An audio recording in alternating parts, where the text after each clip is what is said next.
So আমরা গত ক্লাসে ডাটা টাইপস পর্যন্ত দেখছিলাম আর কি। আশা করি আপনারা এগুলো প্র্যাকটিস করছেন। তো এর পরের অংশ থেকে আমরা স্টার্ট করব। তো প্রথমে আমরা জেএমপিপি এবং ভিএস কোডটা ওপেন করে নিচ্ছি। তো আশা করছি আপনারা জেএমপিপি বা এই লোকাল সার্ভার যেটা আছে সেটা ইনস্টল করে নিয়েছেন। তো শুরুতে আমাদের এই দুইটা স্টার্ট করে নিতে হবে। এখান থেকে আমরা এক্সপ্লোরে যাচ্ছি। এক্সপ্লোর থেকে হচ্ছে কি htdocs। তো htdocs এর ভিতরে আমাদের ফোল্ডারটাই ওপেন করব আমরা ভিএস কোডের মধ্যে। সো ভিএস কোডে যাচ্ছি। ওকে, ফোল্ডারটাকে জাস্ট এখান থেকে ড্র্যাগ করে ধরে হচ্ছে ভিএস কোডে ছেড়ে দিলেই হয়ে যাবে, ওপেন হয়ে যাবে। যাই হোক, আপনারা কিছু এক্সটেনশন ইনস্টল করে নিতে পারেন যে পিএইচপির জন্য, যেমন পিএইচপি ইন্টেলিজেন্স নামে একটা আছে, সেটা আমরা ইউজ করতে পারি। এই যে পিএইচপি ইন্টেলিজেন্স, এই এক্সটেনশনটা নিয়ে নেবেন আর কি। তো এর বাইরে আরো কিছু নিতে পারেন, যেমন হচ্ছে লাইভ প্রিভিউ, এটা নিতে পারেন। আরেকটা আছে লাইভ সার্ভার, সেটাও নেওয়া যায়। আর এগুলা নিলেই মোটামুটি এনাফ আর কি। বাকি যেগুলো লাগবে সেগুলো আমরা আস্তে আস্তে দেখবো। সো বিগত ক্লাস হচ্ছে কি আমরা ডেটা টাইপস নিয়ে আলোচনা করেছিলাম, পিএইচপি সিনট্যাক্স নিয়ে আলোচনা করেছিলাম, একো করা, প্রিন্ট করা এবং বারডাম কিভাবে করতে হয়, এই জিনিসগুলো আমরা দেখেছিলাম। তো আজকে আমরা ডেটা টাইপস এর একটু ইলাবোরেট আলোচনা করবো আর কি। সো ডেটা টাইপস এর মধ্যে আমরা বেশ কয়েকটা ডেটা টাইপস এর কথা বলেছিলাম। আমাদের ছিল স্ট্রিং, তারপর ছিল বুলিয়ান, এই ধরনের অনেকগুলা ডেটা টাইপস এর কথা অ্যাকচুয়ালি আমরা বলেছিলাম, যেগুলা প্রিমিটিভ ডেটা টাইপও কিছু ছিল এখানে। যেমন হচ্ছে আমাদের স্ট্রিং ছিল, ইন্টিজার ছিল, ফ্লোট ছিল, বুলিয়ান, অ্যারে, অবজেক্ট, নাল, রিসোর্স, এইসব জিনিসপত্র ছিল আর কি। তো আমরা শুরুতে স্ট্রিং দিয়ে স্টার্ট করব। স্ট্রিং ইন ডিটেইল আমরা একটু জানার চেষ্টা করবো আসলে স্ট্রিং কিভাবে কাজ করে, বা আমরা স্ট্রিং এর বিভিন্ন মডিফিকেশন গুলা একটু দেখার চেষ্টা করব। সো আমরা শুরুতে এখানে একটা ফোল্ডার তৈরি করে নিচ্ছি, ক্লাস নাম্বার 02। সো এই ফোল্ডারের ভিতরে গিয়ে আমরা জাস্ট হচ্ছে এখানে একটা ফাইল তৈরি করছি, index.php। ওকে, ফাইন। সো পিএইচপি টা শুরু শেষ করতে হয় কিভাবে আমরা গতদিন দেখেছিলাম। পিএইচপি সিনট্যাক্স হচ্ছে অ্যাঙ্গেল ব্র্যাকেট, তারপর কোয়েশ্চেন মার্ক, এরপর পিএইচপি কিওয়ার্ডটা লিখতে হবে, তারপর কোয়েশ্চেন মার্ক ব্র্যাকেট দিয়ে ক্লোজ করতে হবে। ওকে, এটার ভিতরে এই ব্লকের ভিতরে অ্যাকচুয়ালি আমাদের পিএইচপি কোডগুলো লিখতে হয়। সো সাপোজ শুরুতে আমরা একটা স্ট্রিং তৈরি করছি। সেই স্ট্রিং তৈরি করার টেকনিকটা কিরকম ছিল, আমাদের হয় ডাবল কোটেশন অথবা সিঙ্গেল কোটের ভিতরেই হচ্ছে আমাদের স্ট্রিং এর ভ্যালু গুলা লিখতে হবে। সো স্ট্রিংটা আমরা সাপোজ এটার একটা ভেরিয়েবল নেম আমরা দিতে পারি। সাপোজ আমরা জাস্ট এখানে লিখলাম হচ্ছে কি টেক্সট, টেক্সট দিয়ে জাস্ট এখানে দিয়ে দিলাম অ্যাজ স্ট্রিং হিসেবে। তো স্ট্রিং তৈরি করার প্রসেসটা কি, আমাদের হচ্ছে কি ডাবল কোটেশন দিতে হবে শুরুতে এবং শেষে, অথবা সিঙ্গেল কোট দিতে হবে। তো আমরা এখানে লিখলাম hello world, suppose hello world. So এটা হচ্ছে একটা স্ট্রিং। এবং এই জিনিসটা যদি আমরা এখন প্রিন্ট করতে চাই বা আউটপুটে দেখতে চাই, আমরা কি করতে পারি, এটাকে একো করতে পারি। সিম্পলি আমরা একো কিওয়ার্ডটা লিখবো, তারপর হচ্ছে কি এই যে ভ্যারিয়েবলটাকে আমরা এখানে জাস্ট বলে দিব। এরপরে আমরা যদি আউটপুটটা দেখতে চাই তাহলে আমরা জেএমপিপি তে চলে যাব। এখান থেকে এডমিনে ক্লিক করলে সে আমাদেরকে এই যে লোকাল সার্ভারটাতে নিয়ে যাবে। এখান থেকে জাস্ট হচ্ছে আমরা পিএইচপি বুটক্যাম্প, আচ্ছা, সো এটাতে না, আমাদের হচ্ছে আমরা ফোল্ডারটা চেঞ্জ করেছি, এটা হচ্ছে আমাদের পিএইচপি বুটক্যাম্প সিজন 01 এই ফোল্ডারে আছে। তো এখানের ভিতরে আমরা ক্লাস 02 তে যাব। সো এখানে আমরা দেখতে পাচ্ছি হ্যালো ওয়ার্ল্ড টেক্সটটা চলে আসছে। সো এটা একটা স্ট্রিং হিসেবে আসে। এখন এই স্ট্রিং কে বিভিন্ন সময় আমাদের বিভিন্ন মডিফিকেশন প্রয়োজন হতে পারে। সো সেটার উপর বেস করে আমরা স্ট্রিং মডিফিকেশনের জন্য বেশ কিছু মেথড পিএইচপি তে আছে বা কিছু ফাংশন তৈরি করা আছে। সো সেগুলা নিয়ে আমরা একটু কথাবার্তা বলবো। তো অ্যাকচুয়ালি মেথড বা ফাংশন কি জিনিস, বিল্ট ইন মেথড বা ফাংশন বলতে আসলে সে একটা নির্দিষ্ট কাজ করে। যেমন হচ্ছে আমরা যারা এক্সেল নিয়ে কাজ করেছি বা অন্যান্য বিভিন্ন জায়গায় আমরা দেখতে পাই, যখন হচ্ছে কি আমরা কিরকম যেমন সাম ফাংশন কল করলে বা সাম ফাংশন কল করলে অ্যাকচুয়ালি যেটা হয়, সেখানে যে দুইটা আমরা নাম্বার দিয়ে দিই, সেই দুইটা নাম্বারকে সে যোগ করে ফেলে, অর্থাৎ একটা নির্দিষ্ট কাজ করে, নির্দিষ্ট টাস্ক পারফর্ম করে। সো পিএইচপি তো এরকম বেশ কিছু বিল্ট ইন মেথড বা ফাংশন আছে যেগুলার কাজ হচ্ছে নির্দিষ্ট, এর মধ্যে যা কিছুই দিয়ে দিব সে এর যে কাজ সেই কাজটাই বা নির্দিষ্ট যে কাজটা সেটাই সে আউটপুটে করে দেখাবে। তো এরকম একটা ফাংশন স্ট্রিং এর জন্য স্পেশালি কিছু ফাংশন আছে, এই বা ফাংশন বা মেথড আছে, এগুলা নিয়ে আমরা একটু কথাবার্তা বলবো।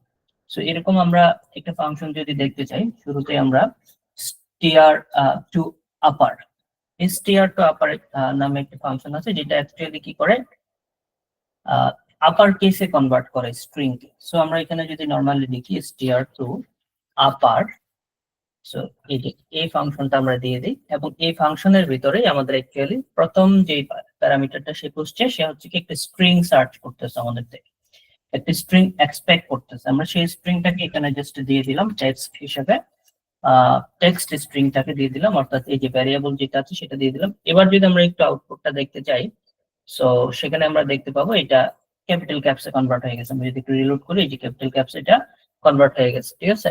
সো এই যে str টু আপার, এটার কাজ হচ্ছে অ্যাকচুয়ালি সে সবসময় ক্যাপিটাল ক্যাপসে কনভার্ট করে ফেলে স্ট্রিং কে। স্ট্রিং এর যে লেটার গুলা থাকবে বা যা কিছু থাকবে সেগুলাকে ক্যাপিটাল ক্যাপসে কনভার্ট করবে। আর আমরা যদি লোয়ার কেসে কনভার্ট করতে চাই, অনেক সময় আমাদের ক্যাপিটাল কেস প্রয়োজন হতে পারে, অনেক সময় লোয়ার কেস প্রয়োজন হতে পারে। যেমন হচ্ছে কি, সাপোজ আমাদের একটা ইমেইল আছে, সো আমরা নরমালি হচ্ছে দেখি ইমেইলের কেসিং সিস্টেমটা আসলে লোয়ার কেস হয় সব সময়। কোনো কারণে যদি ইউজার ক্যাপিটাল ক্যাপসে সেটা ইম্পোর্ট দিয়ে দেয়, আমরা সবসময় চেষ্টা করব হচ্ছে সেটাকে ডাটাবেজে লোয়ার কেসে ইম্পোর্ট করার। সেক্ষেত্রে আমাদের অবশ্যই এখানে বিল্ট ইন কিছু মেথডের হেল্প নিতে হবে। এরকমই একটা বিল্ট ইন মেথড বা ফাংশন হচ্ছে আমাদের str to lower. So suppose আমাদের কাছে একটা ইমেইল আছে, সো সাপোজ আমাদের কাছে একটা ইমেইল আছে, ইমেইল এখানে আমরা সাপোজ লিখলাম হচ্ছে কি এক্সাম্পল, সাপোজ এটা আমাদের ক্যাপিটাল ক্যাপসে দেওয়া আছে, example@gmail.com কিভাবে দেওয়া আছে। সো মেইল তো আসলে এভাবে ক্যাপিটাল ক্যাপসে হয় না, সেগুলো স্মল ক্যাপসেই হয় সবসময়। সো আমরা যদি এটাকে স্মল ক্যাপসে ইম্পোর্ট করতে চাই, ইউজার যদি আমাদেরকে এই ধরনের ডাটা প্রোভাইড করে, আমরা সেটাকে চেঞ্জ করে লোয়ার কেসে কনভার্ট করতে চাচ্ছি, সেক্ষেত্রে আমরা কিভাবে করব, সেক্ষেত্রে আমরা str টু লোয়ার যেই মেথড বা ফাংশনটা আছে বিল্ট ইন, সেটা আমরা ইউজ করবো। সো আমরা সিম্পলি এখানে লিখলাম একো, এবার এখানে আমরা লিখতে পারি str to lower. So str to lower এই ফাংশনটার ভিতরে যদি আমরা ইমেলটাকে দিয়ে দিই, তাহলে সে এইটাকে আমাদের জন্য লোয়ার কেসে কনভার্ট করে আউটপুটে দিয়ে দিবে।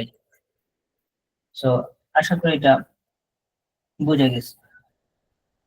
সো এবার আমরা আরেকটা বিষয় দেখতে পারি ইমেল, সরি, আমাদের স্ট্রিং মডিফিকেশনের ক্ষেত্রে।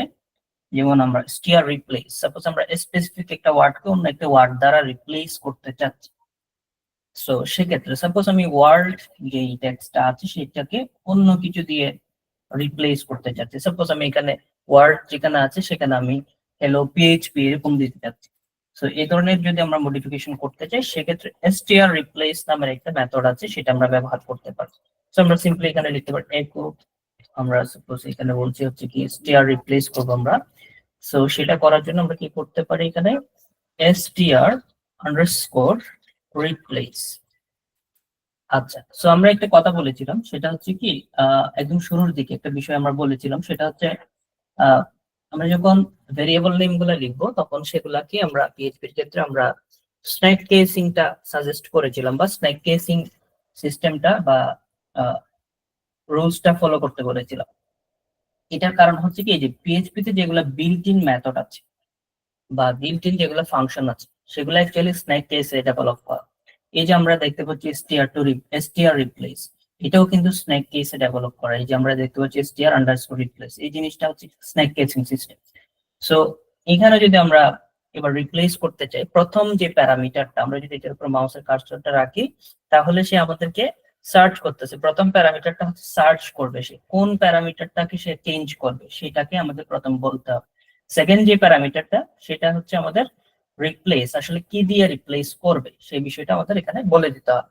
তো এখানে সাপোজ আমরা ওয়ার্ড যেটা ছিল সেটাকে রিপ্লেস করতে চাচ্ছি। সো এটাকে আমরা রিপ্লেস করতে চাচ্ছি, এই যে প্রথম সার্চ প্যারামিটারটা আমরা দিলাম কি দিয়ে রিপ্লেস করতে যাচ্ছি, সাপোজ আমরা এখানে পিএইচপি এই ওয়ার্ডটা এখানে চলে আসবে, এটা দিয়ে রিপ্লেস করতে যাচ্ছি। তো এবার যদি আমরা ইকো করি এবং রিলোড করে নিই, আচ্ছা এখানে আমাদের কি বলছে, একটা এরর সে পাইছে। কি ধরনের এরর?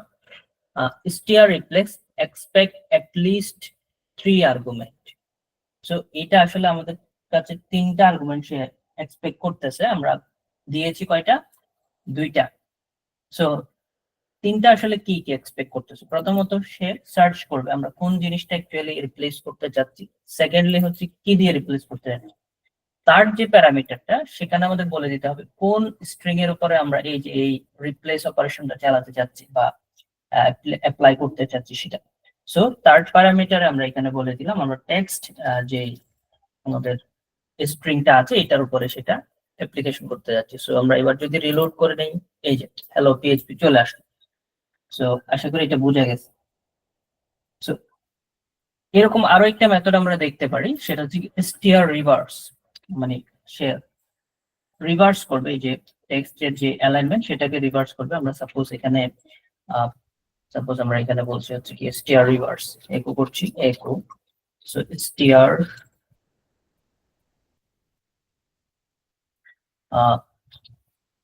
স্টিয়ার রিভ ফাংশন, এটাকে যদি আমরা এখানে, এটা জাস্ট একটা প্যারামিটার রিসিভ করে, অর্থাৎ কোন স্ট্রিংটাকে আমরা রিভার্স করতে যাচ্ছি সেটাকে এখানে জাস্ট বলে দিতে হবে। সাপোজ আমরা টেক্সটকে রিভার্স করতে যাচ্ছি। সো এই যে এখানে সে এই যে টেক্সট গুলাকে রিভার্স করে দিয়েছে, অ্যালাইনমেন্টটাকে রিভার্স করে ফেলেছে। আচ্ছা এবার মনে করেন ইউজার কি করলো, যখন আমরা ইউজার থেকে একটা ফর্মের মাধ্যমে ডাটা কালেক্ট করছি। সো ইউজার কি করলো, এখানে অনেকগুলো হোয়াইট স্পেস দিয়ে দিল শুরুতে এবং শেষে। সো শুরু এবং শেষের হোয়াইট স্পেসটা অ্যাকচুয়ালি আমাদের প্রয়োজন নাই, ঠিক আছে না? এখন আমরা যখন ডাটাবেসে ডাটাগুলাকে ইম্পোর্ট করব বা স্টোর করব, তখন আমরা চাচ্ছি এখানে কোনো ধরনের ডাটাটাকে প্রথমে আমরা স্যানিটাইজ করে নিব, অর্থাৎ সেখানে কোনো ধরনের আনএক্সপেক্টেড ক্যারেক্টার বা আনএক্সপেক্টেড কিওয়ার্ড আমরা এক্সপেক্ট করব না। এরকমই একটা বিষয় হচ্ছে আমরা চাচ্ছি যদি কেউ হোয়াইট স্পেস দিয়ে দেয় আগে এবং শেষে অনেকগুলা, তো সেক্ষেত্রে আমরা চাচ্ছি সেগুলাকে স্যানিটাইজ করে হোয়াইট স্পেস গুলাকে রিমুভ করে রাখা, বা হোয়াইট স্পেস যদি কেউ ভুলেও দিয়ে দেয় সেগুলো অটোমেটিক রিমুভ হয়ে যাবে। সো হোয়াইট স্পেস রিমুভ করার জন্য একটা মেথড আমরা ইউজ করতে পারি, বিল্ট ইন মেথড, সেটা হচ্ছে কি আমাদের ট্রিম মেথড। সো আমরা সাপোজ এটা অ্যাকচুয়ালি অ্যাপ্লিকেশন হচ্ছে কিনা আমরা সেটা বুঝবো কিভাবে ট্রিম মেথডটা। প্রথমে আমরা এই যে স্ট্রিং এখানে যেটা আছে সেটার লেন্থ একটু মেজার করব। সাপোজ স্ট্রিং এর লেন্থ মেজার করার জন্য আমরা লেন্থ প্রপার্টি ইউজ করতে পারি। যেমন আমরা যদি এখানে একো করি, সাপোজ একো str লেন্থ, এই মেথডটা যদি আমরা অ্যাপ্লাই করি, এটা অ্যাকচুয়ালি কি করে, একটা স্ট্রিং এর লেন্থটাকে সে মেজার করে আমাদেরকে আউটপুটে দেয়, তিনটিতে নাম্বার দেয়। সো আমরা যদি এখানে ইমেল এই স্ট্রিংটার লেন্থটাকে মেজার করি, সো আমরা যদি এখানে রিলোড করি, এখানে 28 দেখাচ্ছে। আচ্ছা এবার এই জিনিসটাকে আমরা মেজার করার সময় ট্রিম করে ফেললাম, এখানে কিন্তু হোয়াইট স্পেস সহ 28টা ক্যারেক্টার দেখাচ্ছে। তো আমরা যদি ট্রিম অ্যাপ্লাই করি তখন সে কি করবে, হোয়াইট স্পেস যেগুলা ছিল সেগুলাকে রিমুভ করে দিবে। সো ট্রিম অ্যাপ্লাই করে এখানে জাস্ট ট্রিমের ভিতরে ইমেলটাকে দিয়ে দিলাম। এখন সে যে যে কাজটা করবে, শুরুতে হোয়াইট স্পেস এবং শেষের যে হোয়াইট স্পেস গুলা সেগুলাকে সে রিমুভ করে দিবে আমাদের জন্য। তো এবার যদি আমরা একটু রিলোড করি এই জিনিসটা, এই যে এখন ক্যারেক্টার আমাদের দেখাচ্ছে কয়টা, এখন হচ্ছে 17টা। তার মানে সে শুরুতে এবং শেষে যে হোয়াইট স্পেস গুলা ছিল সেগুলাকে রিমুভ করে দিয়েছে, ডাটাটাকে স্যানিটাইজ করে নিয়েছে। বুঝে গেছে এটা?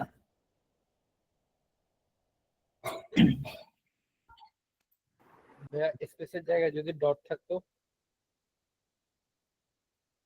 শুরুতে, জি ভাইয়া। হ্যাঁ শুরুতে ডট না দেওয়ার জন্য আমরা এখানে আসলে স্যানিটাইজ ফাংশন ব্যবহার করতে পারি। মানে ইউজার ইনপুটটাকে স্যানিটাইজ করার জন্য আমরা বেশ কিছু জিনিস ইউজ করতে পারি আর কি। যেমন হচ্ছে আমরা ফিল্টার বার বা একটা ইমেল অ্যাকচুয়ালি ইমেল কিনা, মানে ভ্যালিড ইমেল কিনা, শুরুতে তো ইমেলের ডট থাকে না নরমাল, ঠিক আছে না? তো সেটা ভ্যালিড কিনা সেটার জন্য আমরা কিছু বিল্ট ইন এখানে ফিল্টার আছে, সেগুলো ইউজ করলে সে অটোমেটিক ক্যাপচার করতে পারবে এটা আসলে ভ্যালিড ইমেল কিনা। বুঝতে পারছেন? জি ভাইয়া, বুঝতে অথবা পারছি। আরো কিছু সিস্টেম করা যায় এখানে, যেমন এক্সপ্লোড একটা মেথড আছে, সেটা দিয়ে আমরা পুরো স্ট্রিংটাকে অনেকগুলা অ্যারেতে ডিভাইড করে ফেলতে পারি, যদিও আমরা এখন অ্যারে করি নাই। এর মানে অনেকগুলা আসলে, আচ্ছা অ্যারেতে সামনে করবো তখন বলবো আর কি। এক্সপ্লোড একটা মেথড আছে যেটার মাধ্যমে অ্যাকচুয়ালি আমরা কি করতে পারি, পুরো স্ট্রিংটাকে ভেঙে কনভার্ট করে ফেলতে পারি একাধিক পার্টসে। তো সেখান থেকে আমরা সাপোজ ডেলিমিটার দিলাম, যেখানে যেখানে সে ডট পাবে সেখানে সেখানে কি করে ফেলবে, এক একটা পার্টসে ডিভাইড করে ফেলবে। এভাবেও কিন্তু করা যেতে পারে, ঠিক আছে। আর অনেকগুলা সিস্টেমে করা যেতে পারে, তো যে যেভাবে করে আর কি, ঠিক আছে। সো ডাটা গুলোকে আপনি বিভিন্ন ভাবে স্যানিটাইজ করতে পারেন। বুঝতে পেরেছেন? জি ভাইয়া, বুঝতে পারছি। আচ্ছা, সো এখন মনে করেন আমরা, আচ্ছা এই জিনিসটা আশা করি বোঝা গেছে। এক্সপ্লোর একটা মেথড ছিল, এটা যেহেতু আমরা এখনো অ্যারে করি নাই তাই আপাতত দেখাচ্ছি না। তো এটা আমাদের কাজে লাগবে এক্সপ্লোর মেথডটা, যখন আমরা অ্যারে করবো সামনে তখন এটা আবার দেখাবো। আচ্ছা, এখন আমরা মনে করেন আমাদের হ্যালো একটা টেক্সট ছিল, এখানে আমরা টেক্সট 1 দিয়ে আরেকটা ভ্যারিয়েবল নিচ্ছি টেক্সট 2 মনে।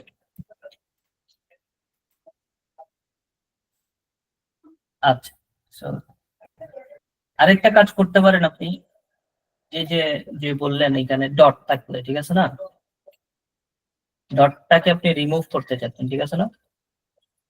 জি ভাইয়া। সো শুরুর ডট গুলাকে রিমুভ করার জন্য একটা কাজ করতে পারেন, যেমন এখানে আমরা স্টেয়ার রিপ্লেস দিয়েও কিন্তু করতে পারি না, যেখানে ডট পাবে সেগুলাকে স্পেস দিয়ে রিমুভ করে দিবে, অথবা সেগুলাতে কোনো কিছুই বসবে না, জাস্ট রিমুভ করে দিবে, ঠিক আছে না। হুম, জি মানে ভাইয়া, এখানে আমরা জাস্ট ডট বসাবো, এখানে কোনো কিছুই থাকবে না সেকেন্ড প্যারামিটার। সো ডট গুলা কি হয়ে যাবে, অটোমেটিক রিমুভ হয়ে যাবে। বুঝতে পারছি। বিভিন্ন ভাবে আসলে করা যাবে, সেক্ষেত্রে কিন্তু এই ডটটাও কিন্তু রিমুভ হবে, ওইটারও কিন্তু সলভ দিতে হবে ওইভাবে করে। তো এইগুলো আসলে অনেকগুলো মেথড আছে, আমরা সামনে আরেকটু পড়লে বুঝতে পারবো এগুলা বিভিন্ন ভাবে করা যাবে ডাটা স্যানিটাইজেশনটা।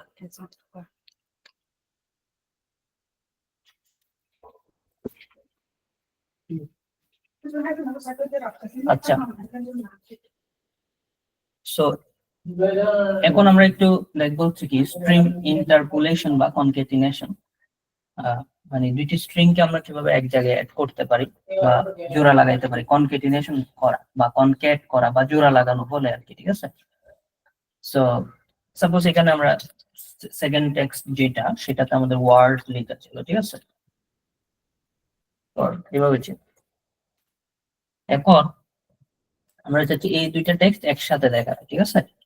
সো সেক্ষেত্রে আমরা কিভাবে করতে পারি স্ট্রিং কনক্যাটিনেশনটা, বা দুইটি স্ট্রিং কে অ্যাড কিভাবে করতে পারি সেই জিনিসটা এখন আমরা, সাপোজ আমরা এখানে দিলাম একো, তারপর আমরা এখানে যেটা করলাম টেক্সট, এটাকে আমরা প্রিন্ট করলাম। এরপর আমরা যদি কমা সেপারেটর দিয়ে টেক্সট 2 কে প্রিন্ট করি, সাপোজ টেক্সট 2, ঠিক আছে। সো এখানে কি কি প্রিন্ট হবে, বাট এটা কিন্তু একটা স্ট্রিং এ কনভার্ট হয়নি, ঠিক আছে। এখানে কিন্তু দুইটা অ্যাকচুয়ালি ডিফারেন্ট ডিফারেন্ট প্যারামিটারকে সে নিয়ে জাস্ট, বা দুইটি স্টেটমেন্টকে সে একসাথে নিয়ে প্রিন্ট করেছে, ঠিক আছে। বাট দুইটাকেই যদি আমরা একটা স্ট্রিং হিসেবে কনভার্ট করতে চাই বা একটা সিঙ্গেল স্ট্রিং হিসেবে কনভার্ট করতে চাই, সেক্ষেত্রে দুইটাকে অ্যাড করতে হবে। অ্যাড করার প্রসেসটা হচ্ছে কি, জাস্ট এখানে একটা ডট বসাতে হবে, ঠিক আছে। যেখানে আমরা ডট বসাবো সেখানে এই দুইটি স্ট্রিং অ্যাড হয়ে যাবে, এই যে, ঠিক আছে। আচ্ছা, এখন মাঝখানে মনে করেন আপনি একটা হাইফেন দিতে চাচ্ছেন বা অন্য কোনো কিছু দিতে চাচ্ছেন, তার মানে এখানে আমরা আরো একটা জিনিস অ্যাড করতে চাচ্ছি, সাপোজ আমরা এখানে মাঝখানে একটা হাইফেন ইউজ করতে চাচ্ছি, ঠিক আছে। সো এটা শুরুতে ডট করলাম, তাহলে কি করলাম, এই স্ট্রিংটার সাথে এটার একটা কনক্যাটিনেশন করলাম, আবার এটার সাথে সেকেন্ডটার কনক্যাটিনেশন করতে হবে না, সেক্ষেত্রে মাঝখানে আরেকটা ডট দিতে হবে, এই যে। এবার যদি আমরা একটু রিলোড করি, এই যে, বুঝে গেছে? হুম, জি ভাইয়া। জি ভাইয়া আচ্ছা, বুঝছি। এখন মজার বিষয় হচ্ছে আমরা যদি এখানে এই জিনিসটা এভাবে না করে আমরা চাইলে ডাবল কোটের ভিতরে করতে পারি। আমরা দেখেছিলাম না, ডাবল কোট কিন্তু আমাদের কি রিসিভ করে, সে কিন্তু ভেরিয়েবলকে ডিটেক্ট করতে পারে, সিঙ্গেল কোটেশন কিন্তু ভেরিয়েবল ডিটেক্ট করতে পারে না। ঠিক আছে, সো আমরা যদি নরমালি এখানে দিয়ে দিই হচ্ছে টেক্সট স্পেস $সাইন টেক্সট 2, ঠিক আছে, এবার কিন্তু সে ইজিলি নিয়ে নিয়েছে দুইটা স্ট্রিং একসাথে। ঠিক আছে, সো ডাবল কোটেশন ইউজ করলে আমরা যে কোনো জায়গায়, এখানে আমরা চাইলে অন্য স্ট্রিংও লিখতে পারি। সো এখানে আমরা এইভাবে লিখতে পারি, this is text, this is hello, this is word, এভাবে করে আমরা দিতে পারি আর কি। ঠিক আছে, বুঝতে পারছেন? জি। আচ্ছা, এর বাইরে স্ট্রিংটা আমরা স্লাইসিং করতে পারি। সাপোজ আমাদের অনেক সময় অনেক বড় একটি স্ট্রিং আছে, আমরা অনেক সময় এরকম দেখি না, একটা টেক্সট থাকে, তারপরে এখানে লাস্টে দিয়ে ডট ডট ডট থাকে, এরপরে ওখানে ক্লিক করলে আমরা ফুল টেক্সটটা পড়তে পারি। তো সেক্ষেত্রে অ্যাকচুয়ালি কি করা থাকে, স্ট্রিংটা স্লাইসিং করা থাকে। তো এরকম স্লাইসিং আমরা চাইলে করতে পারি সাবস্ক্রিয়ার যে মেথড বা ফাংশনটা আছে সেটার মাধ্যমে। সো সাপোজ এখানে আমরা আরেকটা টেক্সট নিচ্ছি, সাপোজ এখানে আমরা সবার নিচে এসে টেক্সট, তো এখানে আমরা বললাম হচ্ছে কি দিস ইজ সিম্পল টেক্সট, এরকম একটা টেক্সট আমরা স্ট্রিং নিয়ে নিলাম। এখন আমরা চাচ্ছি এই জায়গাটাতে স্ট্রিংটা আমরা পুরোটা নিব না, এখান থেকে নির্দিষ্ট কিছু অংশ আমরা কেটে নিব। সো সাবস্টিয়ার দিয়ে আমরা সেই কাজটা করতে পারি। যেমন আমরা যদি এখানে একো করি, সাপোজ একো, এরপরে আমরা যদি এখানে লিখি হচ্ছে কি সাবস্টিয়ার, যে মেথড বা ফাংশনটা আছে সেটা। সো সাবস্টিয়ার অ্যাকচুয়ালি কি কি রিসিভ করতেছে, প্রথমত দেখেন প্রথম যে প্যারামিটারটা সেটা হচ্ছে কি, সে স্ট্রিং রিসিভ করে একটা, কোন স্ট্রিং এর উপরে সে স্লাইসিং টেস্ট করবে। স্লাইসিং করা মানে কেটে ফেলা, মানে একটা নির্দিষ্ট অংশ নেওয়া। সেকেন্ড যে প্যারামিটারটা অফসেট, সে অ্যাকচুয়ালি কোন জায়গা থেকে স্টার্ট করবে। থার্ড প্যারামিটারটা হচ্ছে লেন্থ, কতটুকু সে স্লাইসিং করবে। ঠিক আছে, সো এই কাজটা করার জন্য আমরা প্রথমে এখানে স্ট্রিংটা দিয়ে দিচ্ছি, তাহলে আমাদের স্ট্রিংটা কোনটা ছিল, টেক্সট। ঠিক আছে, আচ্ছা সেকেন্ড যে প্যারামিটারটা আমরা কোন জায়গা থেকে স্টার্ট করব। আচ্ছা, স্ট্রিং গুলো অ্যাকচুয়ালি এভাবে স্টার্ট হয়, এটা হচ্ছে 0 নাম্বার পজিশন, 1 2 3 এভাবে করে স্টার্ট হয় প্রত্যেকটা স্ট্রিং। সো আর এগুলাকে ইন্ডেক্সিং বলা হয়, মানে এটার একটা সিরিয়াল থাকে যে মেমোরির মধ্যে, আমরা 0 1 2 3 এভাবে করে আমরা এগুলাকে অ্যাক্সেস করতে পারি। সো সাপোজ আমরা এটার পজিশন নাম্বার, এটা হচ্ছে আমাদের 0, এটা হচ্ছে 1, এটা হচ্ছে 2, সো 2 থেকে স্টার্ট করতে চাচ্ছি। ঠিক আছে, 2, এবং আমরা মনে করেন হচ্ছে কি 3টা লেটার নিব বা লাইন 3 পর্যন্ত নিব। সো 3 আমরা দিয়ে দিলাম। এবার যদি আমরা একটু প্রিন্ট করে এখানে এটাকে আউটপুটে দেখার চেষ্টা করি, এখানে দেখেন ইসটা দেখাচ্ছি কেন, কারণ এই যে আমরা যদি একটু দেখি এখানে এটা হচ্ছে 0 নাম্বার ইন্ডেক্স আছে বা 0 নাম্বার পজিশন, এটা হচ্ছে 1 2, এই যে 2 থেকে আমরা একে স্লাইসিং করতে বলেছি, তার মানে 2 নাম্বারটা সে নিবে, এই যে আই এটা নিয়েছে। এরপরে কি করলো 3, তার মানে সে এই যে 3 এসটাকে নিল। ঠিক আছে, সো 2 থেকে সে কয়টা নিবে আমরা সেটা এখানে বলে দিলাম, সে কয়টা নিবে 2 থেকে স্টার্ট করে টোটাল 3টা ক্যারেক্টার নিবে, এটা হচ্ছে লেন্থ। লাস্টের যে প্যারামিটারটা সেটা হচ্ছে লেন্থ আর কি। সো প্রথম যে প্যারামিটারটা সেটা হচ্ছে আমাদের কোন জায়গা থেকে স্টার্ট করবে। তো এখানে সে 3টা প্যারামিটার অ্যাকচুয়ালি নিয়েছে, যে লাস্টেরটা হচ্ছে একটা স্পেস ছিল আর কি আমাদের। ঠিক আছে, ইস এর পরে একটা স্পেস ছিল, আমি যদি এখানে 4 দিয়ে দিই এবং সে আরেকটা আই নিয়ে নিবে। এখানে যদি আমরা 4 দিয়ে দিতাম, এই যে দেখেন আরেকটা আই কিন্তু নিয়েছে, মাঝখানেরটা কিন্তু স্পেস। ঠিক আছে, বুঝতে পেরেছেন? হুম, আচ্ছা যদি আমরা এটা কি স্পেসটাকে কাউন্ট করতেছে না ইন্ডেক্স হিসেবে? হ্যাঁ করতেছে, স্পেসটা হচ্ছে কত নাম্বার ইন্ডেক্স আমাদের এখানে, এটা যদি 0 হয় 1 2 3 4, 4 নাম্বার ইন্ডেক্সে হচ্ছে আমাদের স্পেসটা পাওয়া গেছে। ঠিক আছে, 4 হইলে তাহলে আইও আসতেছে না 2 থেকে 4 না, 4 এটা হচ্ছে লেন্থ, সে 4টা ক্যারেক্টার নিবে। ও, আচ্ছা। আমি বুঝতে পারছি আপনি অন্য প্রোগ্রামিং এর সাথে অ্যাডজাস্ট করার চেষ্টা করতেছেন। অন্যান্য প্রোগ্রামিং ল্যাঙ্গুয়েজ হয়তো লাস্টের যে প্যারামিটারটা সেটা হচ্ছে আমাদের কি থাকে, ওই যে এন্ডিং প্যারামিটারটা থাকে আর কি, মানে কত তো গিয়ে সেটা শেষ হবে, ঠিক আছে না, এরকম থাকে না। জি বাট পিএইচপি তে একটু ডিফারেন্ট আর কি সাবস্ট্রেট। এটা আমরা জাভাস্ক্রিপ্টের ক্ষেত্রে দেখি, বা সি বা সি প্লাস প্লাস এগুলার ক্ষেত্রে হয়তো স্ট্রিং স্লাইসিং এরকম দেখি। বাট পিএইচপিটা সেকেন্ড যে প্যারামিটারটা, এখানে থার্ড প্যারামিটার যেটা, সেটা হচ্ছে লেন্থ ডিফাইন করে, ঠিক আছে। তো আপনি মনে করেন লেন্থটা দিলেন না, তাহলে কি ঘটনা ঘটবে, আমরা যদি একটু রিলোড করি, এখানে পুরোটা নিয়ে নিয়েছে সে। লেন্থ যদি আমরা বলে না, তার মানে সে 2 নাম্বার পজিশন থেকে স্টার্ট করে পুরো অংশটা নিয়ে নেয়, বুঝে গেছে। জি আর আমরা চাইলে এই সাইড থেকেও কিন্তু স্লাইসিং করতে পারি। এটা যদি আমাদের পজিটিভ পয়েন্ট হয়, তার মানে এটা আমাদের নেগেটিভ পয়েন্ট। সো নেগেটিভে তো কখনো 0 থাকে না, সে কারণে এটা স্টার্ট হবে -1 থেকে, ঠিক আছে। বুঝছেন, আপনি মনে করেন হচ্ছে কি -2 থেকে স্টার্ট করতে চাচ্ছেন, এবং আমরা যদি এবার যদি রিলোড করি, যে দেখেন যে xt দুইটা নিয়েছে, ঠিক আছে, অর্থাৎ -2 এটা হচ্ছে আমাদের, এটা হচ্ছে -1, এটা হচ্ছে -2, এই জায়গা থেকে স্টার্ট করে সে এতটুকু নিয়েছে, বুঝতে পেরেছেন। এখানে আপনি চাইলে লেন্থ দিয়ে দিতে পারেন, সাপোজ আমি 5 দিয়ে দিই। তো এবার যদি আমরা রিলোড করি, তাহলে সে -2 থেকে তো সে 5টা অ্যাকচুয়ালি পাচ্ছে না, ঠিক আছে, সে কারণে এভাবে দেখাচ্ছে। এবার যদি আমি এখানে মনে করেন এদিকে আস্তে আস্তে মনে করেন আমাদের এখানে -10 হলো। সো আমরা যদি এখানে -10 থেকে নিই, অর্থাৎ -10 নাম্বার পজিশন মানে এই পাশ থেকে 10। সো আমরা যদি 10 দেই, সে 5টা ক্যারেক্টার নেবে। সো দেখেন, ঠিক আছে, বুঝে গেছে। জি এটা হচ্ছে বুঝলাম। নেগেটিভ ইন্ডেক্সিং আর কি। তো এইভাবেও করা যায়।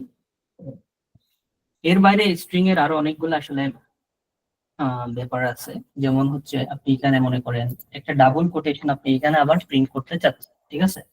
তো এবার সে কিন্তু এরর দিচ্ছে, দেখেন দিচ্ছে না এরর এই জায়গাটায়, কারণ অলরেডি সে এখান থেকে ডাবল কোট, এখানে একটা ডাবল কোট পাইছে, সে এই অংশটাকে স্ট্রিং ধরে নিচ্ছে।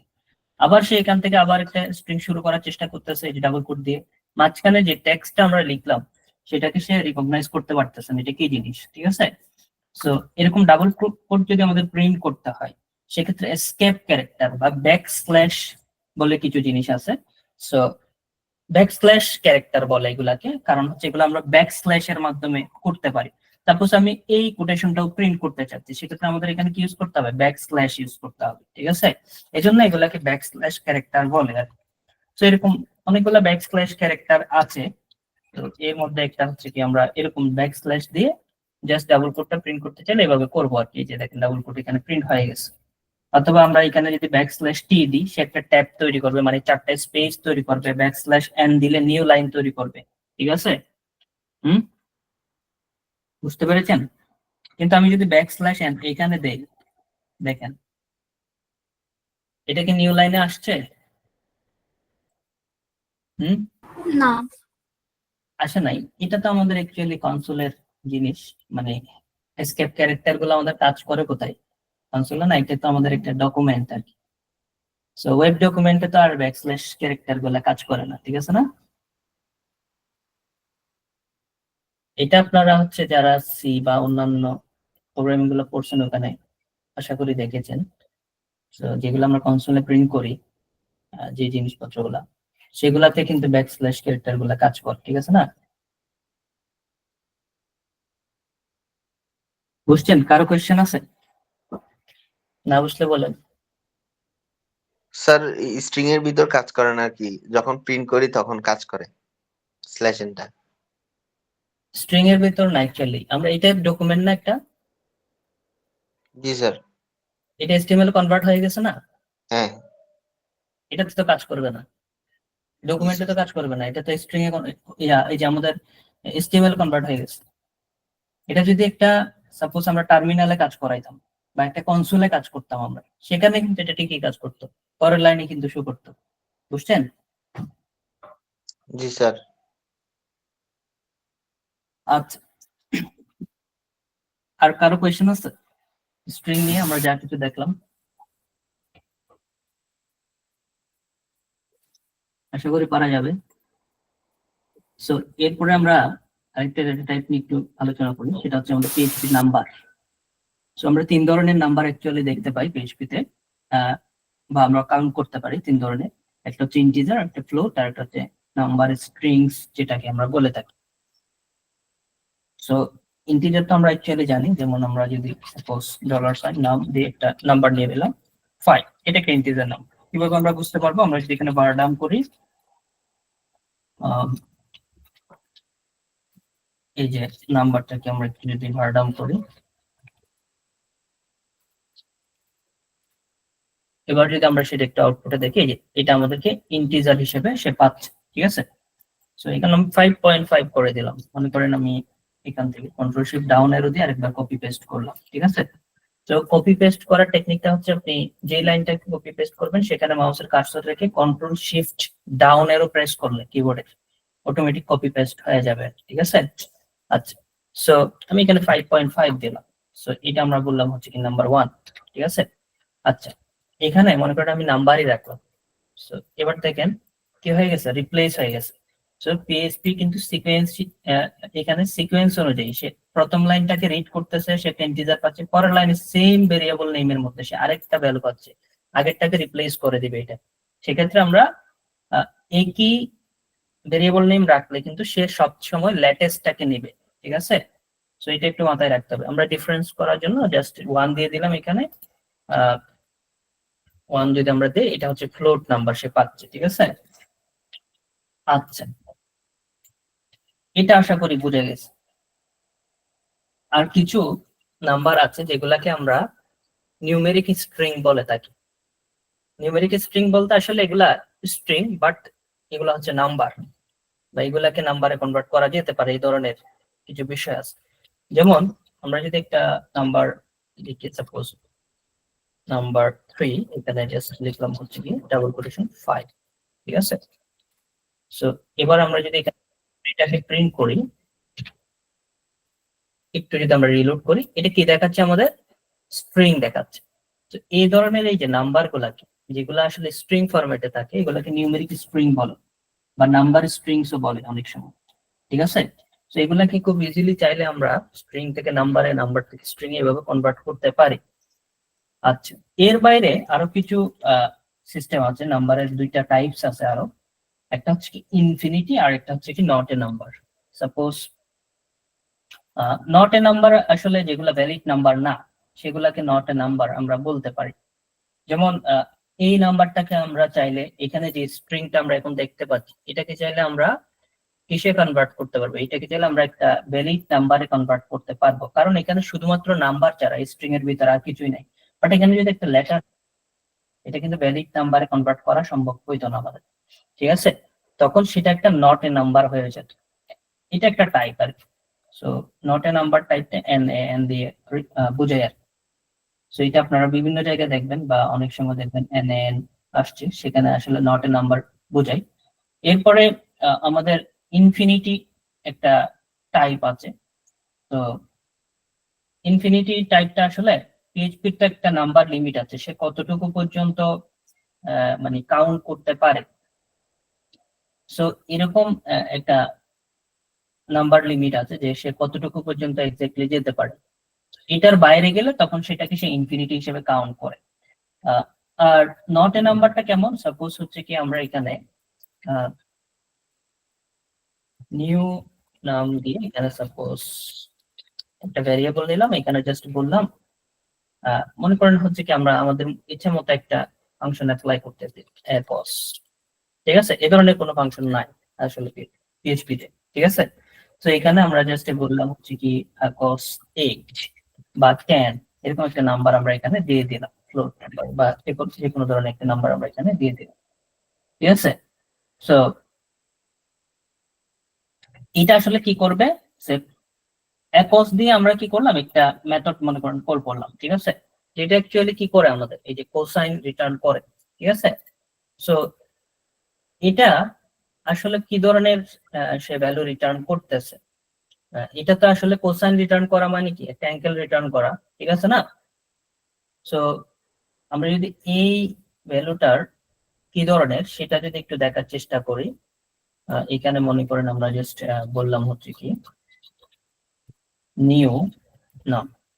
তো এবার যদি আমরা একটু রিলোড করি, এই যে এটা কি দেখাচ্ছে দেখেন তো, ফ্লোট নট এ নাম্বার। ঠিক আছে, বুঝতে পেরেছেন? হ্যাঁ, এখানে একসের কাজটা কি? এটা হচ্ছে আমাদের ওই যে কোসাইনে রিটার্ন করবে আর কি, আর্কটা রিটার্ন করে। এই যে আর্ক কোসাইন রিটার্ন দেয়, arc cosine of number in radian.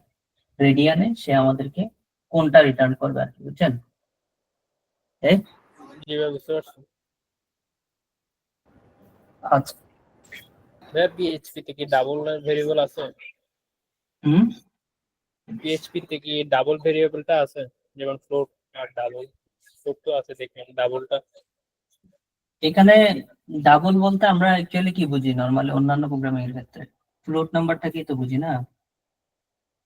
আর দশমিকের পরে যখন অনেকগুলো ঘর থাকে তখন সেটাকে ডাবল হিসেবে ধরে আর কি।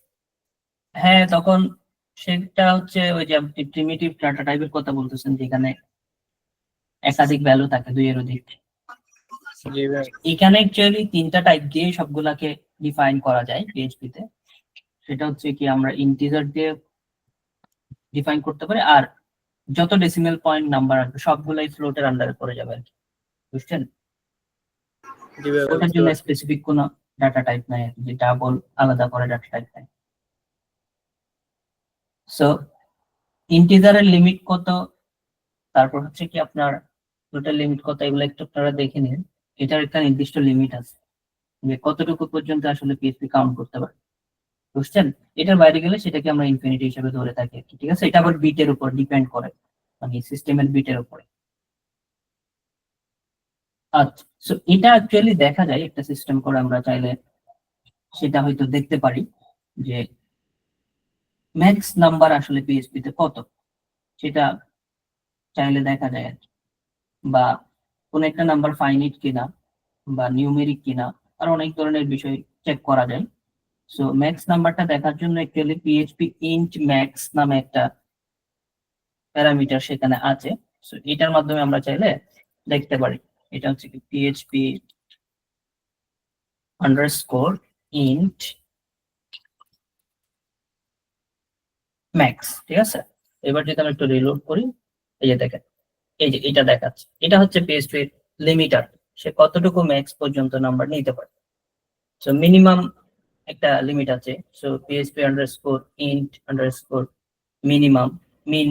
তারপর হচ্ছে কি পিএইচপি, আমরা যদি ইন্টিজারের সাইজটা দেখতে চাই কতটুকু সাইজ সে নিতে পারে, এখানে PHP underscore int underscore size. ঠিক আছে, এবার যদি আমরা একটু রিলোড করি, এই যে 8 দেখাচ্ছে। ঠিক আছে, সাইজ অর্থাৎ একটা ইন্টিজারের সাইজটা অ্যাকচুয়ালি কতটুকু হবে এটা বাইটে দেখায় আর কি, ঠিক আছে, 8 বাইট পর্যন্ত।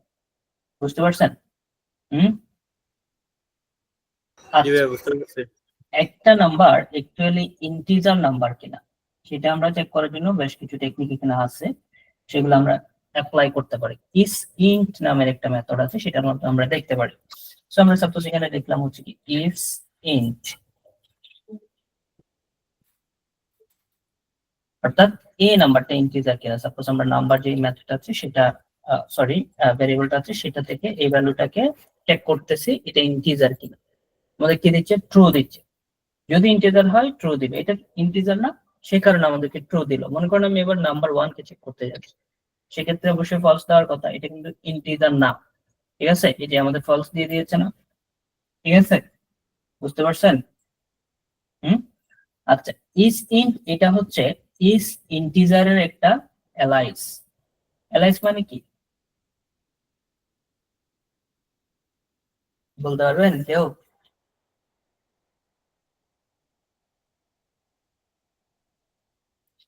হুম, স্যার কি বলছেন আমার একটু বলেন। অ্যালাইস অ্যালাইস সেম নাম, অ্যালাইস মানে কোনো একটা হ্যাঁ, কমান্ড বা কোনো মানে কিছু শর্ট সেম ফর্মে আবার গ্রুপের জিনিসপত্র বোঝায় আর কি, বা সেম নামের বা একই ধরনের কাজ করে এই ধরনের জিনিসপত্র। ঠিক আছে না? হুম, হ্যাঁ স্যার। সো এখানে আমরা ইস ইন্টের পরিবর্তে চাইলে ইস ইন্টিজারও ব্যবহার করতে পারি, একই কাজ করে দুইটা। এই যে আচ্ছা, সো ফ্লোটের মধ্যে আপনি চাইলে ম্যাক্সিমাম নাম্বার কত হতে পারে সেটাও চেক করতে পারবেন। এই যে একটু আগে আমরা যেটা করলাম, যে একটু আগে আমরা হচ্ছে কিভাবে করলাম, এখানে চেক করেছিলাম না PHP underscore int underscore PHP underscore. এবার চাইলে আপনি ফ্লোটেও কিন্তু চেক করতে পারবেন, ফ্লোট আন্ডারস্কোর ম্যাক্স নাম্বারে খেললে কত হতে পারে ফ্লোটের মধ্যে, সেটাও কিন্তু দেখা যাবে। ঠিক আছে, আচ্ছা ই প্লাস 308 মানে হচ্ছে 10⁻308 এইভাবে বোঝাচ্ছে আর কি। ঠিক আছে, বুঝছেন? এতটুকু পর্যন্ত আসলে হওয়া যায় আর কি। আচ্ছা, এটা আশা করি একটা নাম্বার আবার ফ্লোট কিনা সেটা আমরা চেক করব কিভাবে। এটার মতো করে যদি আমরা ফ্লোট কিনা সেটা চেক করতে চাই, সো এটা যদি আমরা করতে চাই সেক্ষেত্রে ইজ ফ্লোট একটা মেথড আছে। তো ইজ ফ্লোট দিয়ে আমরা যদি এই যে নাম্বার 1টাকে টেস্ট করার চেষ্টা করি এটা ফ্লোট নাম্বার কিনা, তো সেটা আমরা চাইলে দেখতে পারবো। So, আমরা যদি একটু রিলোড করে নিই, এখানে যে ট্রু দেখাচ্ছে। ঠিক আছে, সো এই সেম জিনিসটা ইজ ডাবল দিয়েও করা যায়। সো ইজ ডাবল এই মেথডটা দিয়েও কিন্তু করা যাবে। ঠিক আছে, বুঝে গেছে? বুঝতে পেরেছেন? জি স্যার। আচ্ছা, একটা নাম্বার ফাইনাইট নাম্বার কিনা সেটাও আমরা চাইলে চেক করতে পারি ইজ ফাইনাইট দিয়ে। আর একটা নাম্বার ইনফাইনাইট কিনা বা পিএইচপি লিমিট ক্রস করতেছে কিনা, ইনফিনিটি কিনা, সেটা আমরা চাইলে চেক করতে পারি। আমরা দেখেছি 308 পর্যন্ত 1.308 পর্যন্ত আসলে সম্ভব। ঠিক আছে না? So, এখানে মনে করেন আমি একটা নাম্বার নিলাম যেটা হচ্ছে কি 5.9 মনে করেন আমরা এইভাবে বললাম E411। ঠিক আছে, এতটুকু পর্যন্ত লিমিট দিয়ে দিলাম। So, এটা আসলে ফাইনাইট নাম্বার কিনা সেটা আমরা যদি চেক করতে চাই, তো ইজ ফাইনাইট যে মেথডটা আছে সেটা আমরা অ্যাপ্লাই করতে পারি। সো আপনারা বলেন তো দেখি এটা ফাইনাইট হবে?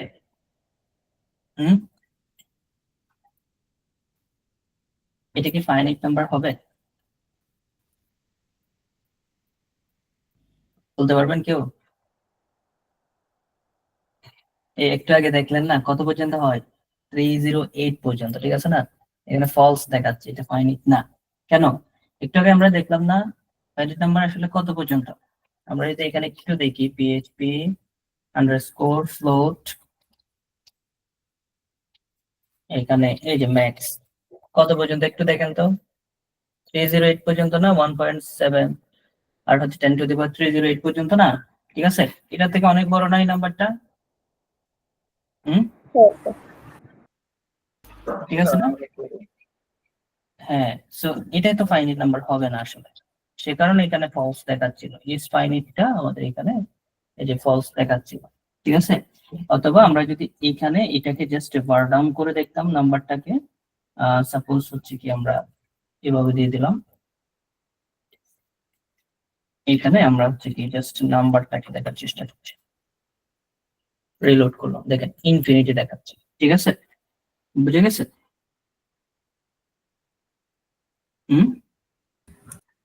জি ভাই। আচ্ছা, সো এখানে আরেকটা বিষয় আমরা একটু যদি আসি এটাতে, কাস্টিং করা বা একটা টাইপ থেকে অন্য টাইপে নিয়ে যাওয়া, কাস্ট করা বলে এটাকে। ঠিক আছে, অনেক সময় আমাদের এরকম প্রয়োজন হতে পারে। যেমন আমরা যখন ইউজার থেকে ইনপুট নিই, অনেক সময় HTML এর যে ইনপুট ফিল্ড কোড সেগুলা আসলে ইনপুট যখন ব্যাকএন্ডে দেয় বা আমরা যখন সেখান থেকে ভ্যালু কালেক্ট করি, অনেক সময় দেখা যায় কি সিস্টেমের বিহেভিয়ারের কারণে বা ইনপুট ফিল্ড গুলার বিহেভিয়ারের কারণে সেখান থেকে অনেক সময় স্ট্রিং চলে আসে বা ইনপুটের ডাটাগুলো স্ট্রিং আকারে আসে। তো এগুলাকে আমাদের অনেক সময় ক্যালকুলেশন করার সময় সেগুলাকে আবার নাম্বার কনভার্ট করতে হয়। সো সেক্ষেত্রে আমাদের আসলে কি করতে হয়, স্ট্রিং থেকে নাম্বার, নাম্বার থেকে স্ট্রিং, এই ধরনের বিভিন্ন ধরনের পরিবর্তন করতে হয় বা কাস্টিং করতে হয়। সো এই জিনিসটাকে বলা হয় হচ্ছে কি কাস্টিং, একটা টাইপ থেকে অন্য টাইপে পরিবর্তন করে ফেলা, টাইপ কাস্টিং বলে এটাকে। সো আমরা চাইলে স্ট্রিং থেকে নাম্বারে, নাম্বার থেকে স্ট্রিং, এভাবে করে আমরা টাইপটাকে কাস্ট করতে পারি বা পরিবর্তন করতে পারি আমরা চাইলে। সো আমরা যদি স্ট্রিং এ কাস্ট করতে চাই, সাপোজ এখানে আমরা কিছু ভ্যারিয়েবল নিয়ে নিচ্ছি, সবগুলোকে একসাথে আমরা চেক করে নিব। সো মনে করেন আমরা অনেকগুলা ভ্যারিয়েবল এখানে নিয়ে নিলাম টাইপ কাস্টিং এর জন্য। প্রথমে আমরা এ দিয়ে বললাম হচ্ছে কি এখানে 5 একটা নাম্বার নিলাম, সেটাকে আমরা স্ট্রিং কাস্টিং করব। তারপর হচ্ছে কি আমরা এখানে আরেকটা ভ্যারিয়েবল নিলাম, এটা মনে করেন 8.5 এভাবে দিয়ে দিলাম ডেসিমাল নাম্বার।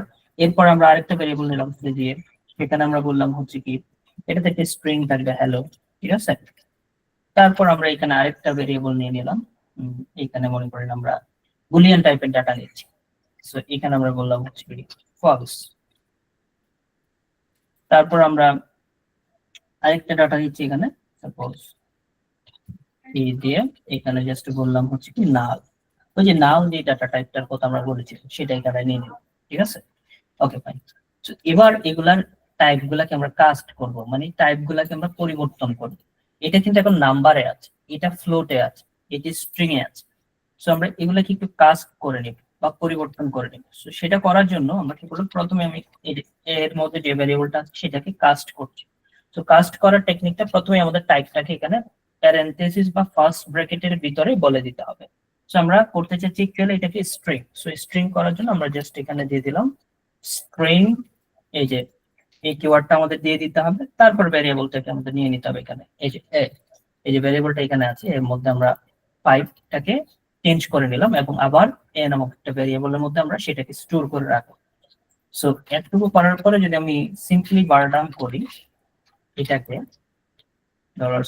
$a, সো এটাকে যদি আমরা বার ডাউন করি, এবার যদি আমরা একটু রিলোড করে নিই, এই যে দেখেন এটা এখন কি হয়ে গেছে, এই যে এইটা কিন্তু নাম্বার ছিল, এটা কিন্তু এখন কি হয়ে গেছে, স্ট্রিং হয়ে গেছে, অর্থাৎ এটার টাইপটা কিন্তু চেঞ্জ হয়ে গেছে, ঠিক আছে। সো এরকম আমরা মোটামুটি সবগুলাকেই করতে পারি। সাপোজ আমরা এখানে আরো কয়েকবার নিয়ে নিলাম, এটা হচ্ছে আমাদের বি। সো দুইটা জায়গায় আপনি যদি একসাথে চেঞ্জ করতে চান সেক্ষেত্রে কিবোর্ডের অল্টার চেপে ধরে এখানে মাউসের কার্সর একবার রেখে ক্লিক করবেন, আর যে জায়গায় চেঞ্জ করতে যাচ্ছেন সেখানে একবার ক্লিক করবেন, এরপর অল্টারটা ছেড়ে দিয়ে ব্যাক স্পেস দিলে দুই জায়গায় একসাথে চেঞ্জ হবে, ঠিক আছে। আচ্ছা, সো সেম ভাবে আমরা এখানে এটাতে চেঞ্জ করছি, এরপর এই জায়গাটা আমরা চেঞ্জ করছি, তারপর আমরা এটাকে একটু চেঞ্জ করে দিই, ঠিক আছে। Okay fine. সো এটাকে আমরা একবার কপি পেস্ট করে নিচ্ছি এই লাইনটাকে। সো যাই হোক, এখানে আমাদের বি, এখানে আমাদের প্রিন্ট করবো আমরা সি, আর হচ্ছে এর পরের ভ্যালুটাকে এখানে প্রিন্ট করবো জি, আর ই। এবার যদি আমরা একটু রিলোড করি প্রত্যেকটা, দেখেন প্রথম যেটা সেটা আমাদের আসছে কি স্ট্রিং ফরম্যাটে, ঠিক আছে। পরেরটাও কিন্তু স্ট্রিং এ হয়ে গেছে, এই যে স্ট্রিং এ কনভার্ট হয়ে গেছে 8.5, এটা হ্যালো এটাও কিন্তু স্ট্রিং এ কনভার্ট হয়ে গেছে। তারপরেরটা কিন্তু 0 হয়ে গেছে, ঠিক আছে। যেমন এখানে অ্যাকচুয়ালি ফলস ছিল, সো 0 হয়ে গেছে, ফলস ছিল সেই কারণে। আমরা যদি এখানে ট্রু দিতাম, যেমন আমরা যদি এখানে ট্রু দিতাম সেক্ষেত্রে 1 হয়ে যেত আর কি, ঠিক আছে। সো রিলোড করলাম, এই যে দেখেন এটা 1 হয়ে গেছে, ঠিক আছে। সো ট্রু ফলস বলতে সে যখন স্ট্রিং এ কনভার্ট করে, আমরা ট্রু ফলস কে যখন স্ট্রিং এ কনভার্ট করব সেটা 0-1 এ কনভার্ট হয় আর কি। সো এরপরটা নাল, নাল বলতে অ্যাকচুয়ালি কোনো কিছুই থাকবে না, সেক্ষেত্রে এই যে 0 রিটার্ন করতেছে আমাদের এখানে, ঠিক আছে। বুঝতে পারছেন? বুঝে গেছে? জি। আচ্ছা, যদি এরকম থাকতো আমাদের, আচ্ছা এটা হচ্ছে আমরা স্ট্রিং এ কনভার্ট করলাম আর কি, ঠিক আছে না। আচ্ছা, সেম কাজটা আমরা যদি স্ট্রিং এ কনভার্ট না করে, সাপোজ হচ্ছে কি এখানে আরেকবার আমি কপি পেস্ট করে নিয়ে নিলাম। আচ্ছা, এটাকে আমরা একটু কমেন্ট করে রাখি, কন্ট্রোল/ প্রেস করলে অটোমেটিক কমেন্ট হয়ে যাবে। ওকে, এবার আমরা এগুলাকে ইন্টিজারে কনভার্ট করতেছি মনে করেন প্রত্যেকটাকে। সো আমি সবগুলাকে একবার সিলেক্ট করে নিলাম। সো এখানে আমরা দিয়ে দিলাম int, ঠিক আছে। রিলোড করে নিলাম। সো প্রথমটা ইন্টিজারে কনভার্ট হয়েছে, আমরা এখানে 5 দেখতে পাচ্ছি। সেকেন্ডটা ইন্টিজারে কনভার্ট হয়ে গেছে, এখানে যেটা ফ্লোটিং পয়েন্ট 8.5 ছিল সেটা 8 হয়ে গেছে, ঠিক আছে। এটা একটা স্ট্রিং কে যখন আপনি ইন্টিজারে কনভার্ট করবেন তখন সে কি ফলস রিটার্ন করে, অ্যাকচুয়ালি ফলস বলতে এখানে আসলে 0 রিটার্ন করতেছে আর কি, ঠিক আছে। বাট যদি এখানে একটা 25 নাম্বার থাকতো, এবার যদি আমি রিলোড করলাম, এখন সে অ্যাকচুয়ালি কি করলো, সে প্রথমে চেক করলো কোনো নিউমেরিক স্ট্রিং আছে কিনা, যদি থাকে সেটাকেই সে শুরুতে কি করে নিবে, সেটাকে সে শুরুতেই হচ্ছে আপনার কনভার্ট করে নিবে নাম্বারে। এবার কিন্তু 25টাকে নিয়েছে, এই যে বাকি অংশটাকে সে বাদ দিয়ে দিয়েছে। যদি এখানে শুরুতে স্পেস থাকতো সেক্ষেত্রে কি নেওয়া সম্ভব হইতো, এই যে দেখেন সেক্ষেত্রে নিয়েছে কারণ হচ্ছে স্পেসটাকে সে ইগনোর করেছে। যদি এখানে লেটার থাকতো শুরুতে সেক্ষেত্রে কি সম্ভব হইতো, এই যে দেখেন সেক্ষেত্রে কিন্তু এটা পুরোটা স্ট্রিং, এটা কিন্তু কনভার্টেবল না, এটা কিন্তু পুরোটা নিউমেরিক স্ট্রিং ছিল না। ঠিক আছে, বুঝতে পারছেন? আরেকবার একটু বুঝালে ভালো হয়। এই যে এখন কিন্তু এটাকে কনভার্ট করা সম্ভব। সে শুরুতে যখন চেক করবে এখানে নিউমেরিক স্ট্রিং আছে কিনা, সেটাকে সে কি করতেছে, ইন্টিজারে কনভার্ট করতেছে। যদি এখানে নিউমেরিক স্ট্রিং না থাকতো, শুরুতে যদি কোনো একটা সাপোজ আমাদের স্ট্রিং থাকতো, যেমন এ একটা লেটার আছে, ঠিক আছে, এই জিনিসটা কিন্তু কনভার্টেবল না, এটা কিন্তু পুরোটা নিউমেরিক স্ট্রিং না, পুরোটা নাম্বার না। ঠিক আছে, যেটাকে সে সরাসরি চাইলে কনভার্ট করতে পারবে না ইন্টিজারে। ঠিক আছে, যদি এরকম থাকতো সেটাকে কিন্তু কনভার্ট করা সম্ভব, কারণ এটা পুরোটা একটা নাম্বার। ঠিক আছে, বুঝছেন? জি। আচ্ছা, এরপরে আমাদের প্রুফ, এটাকে যখন আমরা নাম্বারে কনভার্ট করি বুলিয়ানটাকে, তখন 1 রিটার্ন করে আমাদের জন্য, আর নাল হলে অবশ্যই 0 রিটার্ন করবে। সো আশা করি বুঝে গেছে। সেম কাজটা অ্যাকচুয়ালি আমরা কার ক্ষেত্রে করতে পারি, এই ধরনের কাস্টিংটা আমরা ফ্লোটের ক্ষেত্রেও করতে পারি। ঠিক আছে, যেমন এই সবগুলা ভ্যালুকে যদি আপনি ফ্লোট করে দেন আরেকবার, ঠিক আছে, এটাকে আমি আরেকবার কপি করে এখানে জাস্ট টেস্ট করে দিচ্ছি, এবং হচ্ছে আগের যে অংশটা ছিল আমাদের এই এতটুকু অংশ আমরা কমেন্ট করে দিচ্ছি। ওকে ফাইন, এগুলো সবগুলা মনে করেন আমি ফ্লোট করে দিলাম, ফ্লোটে আমরা কনভার্ট করছি আর কি। ঠিক আছে, তো রিলোড করে নিলাম, দেখেন প্রথমটাকে কনভার্ট করলো সে ফ্লোটে 5.00 এরকম আসে আর কি। সো এটা পয়েন্টের পরের অংশগুলো যেহেতু 0, সেটা নেয় না আর কি। আচ্ছা, এরপরে হচ্ছে আমাদের 8.5, তারপর ফ্লোট সে 25 যেটা পাচ্ছে সেটাকে কনভার্ট করতেছে। যদি এটা একটা সরাসরি স্ট্রিং হতো, কোনো নাম্বার না থাকতো শুরুতে, সেক্ষেত্রে সে যে কাজটা করতো এটাকে 0-তে কনভার্ট করে ফেলতো আর কি। ঠিক আছে, আচ্ছা যাই হোক, এরপরে আমাদের পরের অংশটাকে ফ্লোটে কনভার্ট করার সময় সে ট্রুটাকে 1 হিসেবে ধরছে এবং নালটাকে 0 হিসেবে ধরছে। ঠিক আছে, বুঝতে পারছেন? জি ভাইয়া। জি ভাইয়া, এখন বুঝতে পারছি। মজার বিষয় হচ্ছে আমাদের যখন বুলিয়ানে করবো তখন এখানে কিছু কনফিউজিং জিনিস আসবে। ঠিক আছে, এগুলো অনেক সময় অনেক জায়গায় জিজ্ঞেস করতে পারে। যেমন এই পুরো জিনিসটাকে আমরা যদি বুলিয়ানে কনভার্ট করি,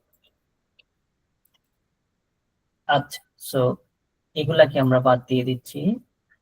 আচ্ছা, বুলিয়ানে কনভার্ট করার ক্ষেত্রে আমরা আরো কয়েকটা ভেরিয়েবল এখানে নিয়ে নিই।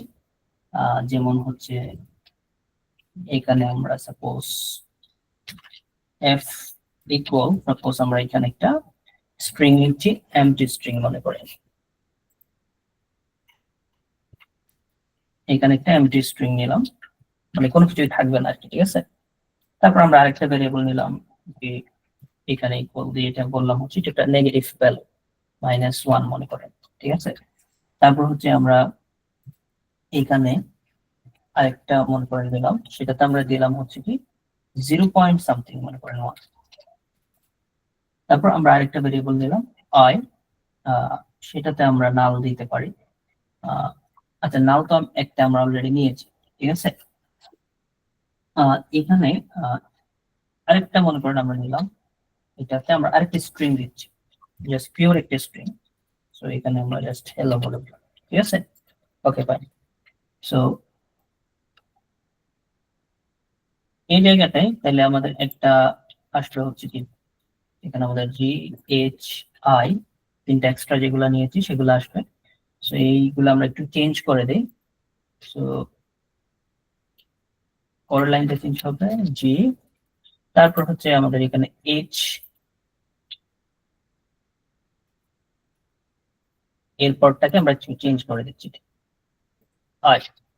ঠিক আছে, ওকে ফাইন। সো এটাকে আমরা আরো কয়েকটা বাড়িয়ে নিই এখান থেকে, তাহলে F G H। ঠিক আছে, আমাদের এইখানে একটা মিসিং হয়ে গেছে, সেটা আমরা একটু নিয়ে নিই, F-টা আমরা দেই না। ঠিক আছে, ওকে, এগুলাকে আমরা কিসে কনভার্ট করব? সবগুলাকে আমরা হচ্ছে বুলিয়ানে কনভার্ট করব। ঠিক আছে, সো এতক্ষণ আমরা অ্যাকচুয়ালি যেটা করলাম ইন্টিজার, ফ্লোট এবং স্ট্রিং এ কনভার্ট করলাম, এখন আমরা করব হচ্ছে বুলিয়ানে কনভার্ট। সো প্রত্যেকটাকে সিলেক্ট করে নিচ্ছি, সো অল্টার চেপে ধরে যেখানে যেখানে সিলেক্ট করব অথবা আরেকটা কাজ করা যায়, যেমন দেখেন আমি এই পুরো জিনিসটাকে সিলেক্ট করলাম না, আমি এখন কন্ট্রোল ডি প্রেস করি, এই যে দেখেন সবগুলো অটোমেটিক সিলেক্ট হয়ে গেছে। অর্থাৎ কন্ট্রোল ডি মানে হচ্ছে ডুপ্লিকেট সিলেকশন। সো এই ধরনের যেগুলো আছে সবগুলো অটোমেটিক সিলেক্ট হয়ে যাবে, ঠিক আছে। এবার যদি আমি সবগুলোকে রিমুভ করে দিই এবং এখানে আমরা বলছি হচ্ছে বোল্ড, মানে এটা বুলিয়ান থাকবে। সো বুলিয়ানের জন্য আমাদের টাইপটা হচ্ছে বোল্ড। সো এবার যদি আমরা একটু রিলোড করি, আচ্ছা সো এখানে প্রথম যেটা সেটা হচ্ছে কি আমাদের কি ছিল 5, যেটা এটা আমাদের ট্রু দেখাচ্ছে, এটা একটা নাম্বার, সে একটা নাম্বার পেয়েছে সে কারণে এখানে ট্রু দেখাচ্ছে। সেকেন্ড যেটা সেটাতে কিন্তু সে একটা ভ্যালু পেয়েছে যার কারণে এটা ট্রু দেখাচ্ছে। থার্ডটা এখানে একটি স্ট্রিং সে পেয়েছে, সেক্ষেত্রে ট্রু দেখাচ্ছে। তারপরটা তো আমাদের ট্রু ছিল, এটা অলরেডি বুলিয়ানে ছিল। পরেরটা কিন্তু নাল হলেই কিন্তু এখানে নাল মানে আসলে কি নাই, কোনো কিছু পাওয়া যাচ্ছে না। আমরা একটু আগেই কিন্তু দেখেছিলাম যেখানে ফ্লোর বা ইন্টিজার কনভার্ট করার সময় নালটা সে সবসময় জিরো হিসেবে কনভার্ট করতেছিল, মানে কোনো কিছুই নাই সেখানে।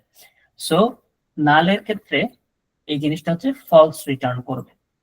আচ্ছা এরপরে যদি আমরা একটু আসি এটাতে, যেমন এই জায়গাটাতে একটু কনফিউজিং, যেমন হচ্ছে এটাতে কিন্তু এমটি স্ট্রিং, এখানে কোনো কিছুই নাই। সো এমটি স্ট্রিং এর ক্ষেত্রে যেখানে স্ট্রিং থাকবে সেখানে সে ট্রু রিটার্ন করতেছে, বাট যদি স্ট্রিং এর কোনো ভ্যালু না থাকে সেক্ষেত্রে সে ফলস রিটার্ন করে। আচ্ছা এরপরে আমাদের আসতেছে হচ্ছে কি মাইনাস ভ্যালু বা নেগেটিভ ভ্যালু। সো নেগেটিভ ভ্যালুর ক্ষেত্রে এখানে কি রিটার্ন করতেছে, দেখেন তো ট্রু রিটার্ন করতেছে, ঠিক আছে না। সরি এটা হচ্ছে আমাদের জি না, আমরা এটাকে প্রিন্ট করেছি। আরেকটা ভ্যালু আমাদের এখানে প্রিন্ট হবে, আইটা আমরা প্রিন্ট করতে ভুলে গেছি। ওকে যাই হোক, আমরা এটা নিয়ে কথা বলতেছিলাম যে নেগেটিভ ভ্যালু, সেক্ষেত্রে সে কি রিটার্ন করতেছে, ট্রু রিটার্ন করতেছে। অ্যাকচুয়ালি ফলস রিটার্ন করার কথা না, ঠিক আছে। সো এইগুলা হচ্ছে একটু ডিফারেন্ট আর কি। সো এখানে ফলস রিটার্ন করার কথা না অ্যাকচুয়ালি, কারণ হচ্ছে এটা হচ্ছে নেগেটিভ ইন্টিজার, যার কারণে সে ট্রু রিটার্ন করতেছে আর কি। বুঝতে পারছেন? হ্যালো, জি স্যার বুঝতে পারছি। হ্যাঁ স্যার বুঝতে পারছি। এরপরেরটা দেখেন 0 পয়েন্ট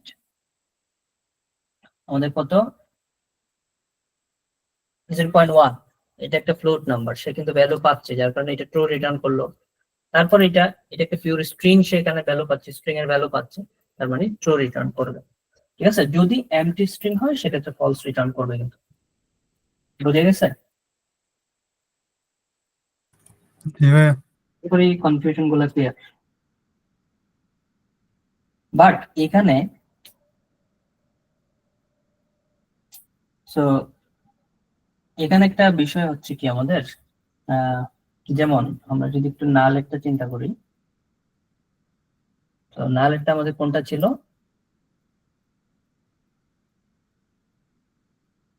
এই যে এটা, ঠিক আছে না। এটা হচ্ছে আমাদের নাল ভ্যালুটা ছিল নাকি। আচ্ছা আমাদের ফিফথ নাম্বারটা, সরি, এটা হচ্ছে আমাদের নাল, ঠিক আছে। তো কোন একটা ভ্যালু যদি 0 হয়, আচ্ছা এখানে আমরা আরেকটা ভ্যালু হচ্ছে 0 নিয়েও দেখতে পারি, সেক্ষেত্রে অবশ্যই ফলস রিটার্ন করবে। সো যেমন কোন একটা ভ্যালু যদি 0 হয়, নাল হয়, ফলস হয়, তবে এমটি হয়, সো এই ক্ষেত্রে অ্যাকচুয়ালি বুলিয়ান কি করে, সবসময় ফলস রিটার্ন করে, আদারওয়াইজ সেটা ট্রু রিটার্ন করে, ঠিক আছে। সো যেমন হচ্ছে কি এখানে -1 থাকা সত্ত্বেও কিন্তু এটা ট্রু রিটার্ন করেছিল আমাদের। তো যদি কোনো কারণে এখানে নাল হয় অথবা এমটি স্ট্রিং হয় অথবা 0 হয়, সেক্ষেত্রে ফলস রিটার্ন করবে আর কি। বুঝতে পারছেন? জি জি বুঝতে পারছি। এখনো দেখি নাই, অ্যারেতেও কনভার্ট করা যায়, অবজেক্টেও কনভার্ট করা যায়, এগুলো আমরা দেখবো আস্তে আস্তে পরবর্তীতে। সো আমাদের যে টপিক গুলো অ্যাকচুয়ালি কভার হলে সেগুলো আমরা আস্তে আস্তে আগাবো। এরপরে আশা করি টাইপ কাস্টিং বা টাইপ চেঞ্জ করা, এটা আপনারা বুঝতে পারছেন। সো পিএইচপি ম্যাথ নিয়ে আমরা একটু যদি দেখতে চাই, সেক্ষেত্রে সো ম্যাথ ফাংশন অর্থাৎ ম্যাথমেটিক্যাল টাস্ক গুলা পারফর্ম করার জন্য পিএইচপি তে বেশ কিছু আমাদের ফাংশন আছে তৈরি করা, বা বিল্ট ইন কিছু ফাংশন আছে, সেগুলোর মাধ্যমে আমরা বেশ কিছু ভ্যালু পাই আর কি।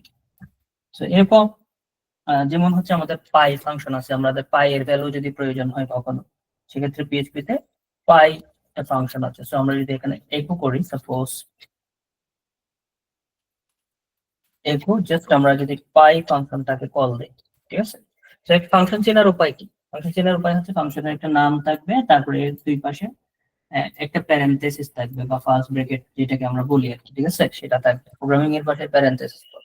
তো আমরা যদি পাইকে একো করি, এই যে দেখেন পাই এর ভ্যালুটা সে আমাদের জন্য দিয়ে দিয়েছে আর কি, ঠিক আছে।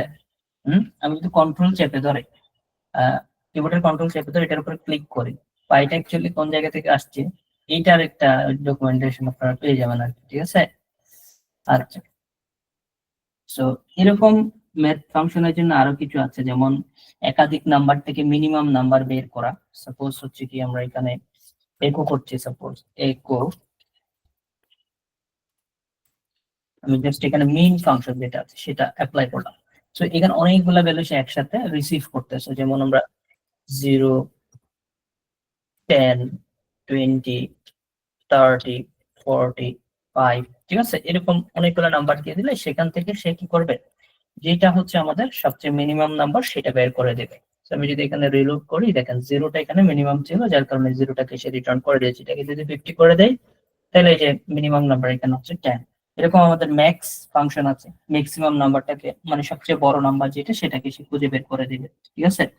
এরকম আমাদের আছে অ্যাবসোলিউট ফাংশন, এবিএস বলে, যেটাকে আমরা এবিএস বলতে পারি একো। সো এবিএস বা অ্যাবসোলিউট ফাংশন অ্যাকচুয়ালি কি করে, নেগেটিভ নাম্বারকে সে পজিটিভে কনভার্ট করে। যেমন আমি -10 যদি এখানে দেই, সে কি করবে আমাদের জন্য +10 রিটার্ন করবে, ঠিক আছে। এই যে +10 রিটার্ন করেছে আর কি, ঠিক আছে।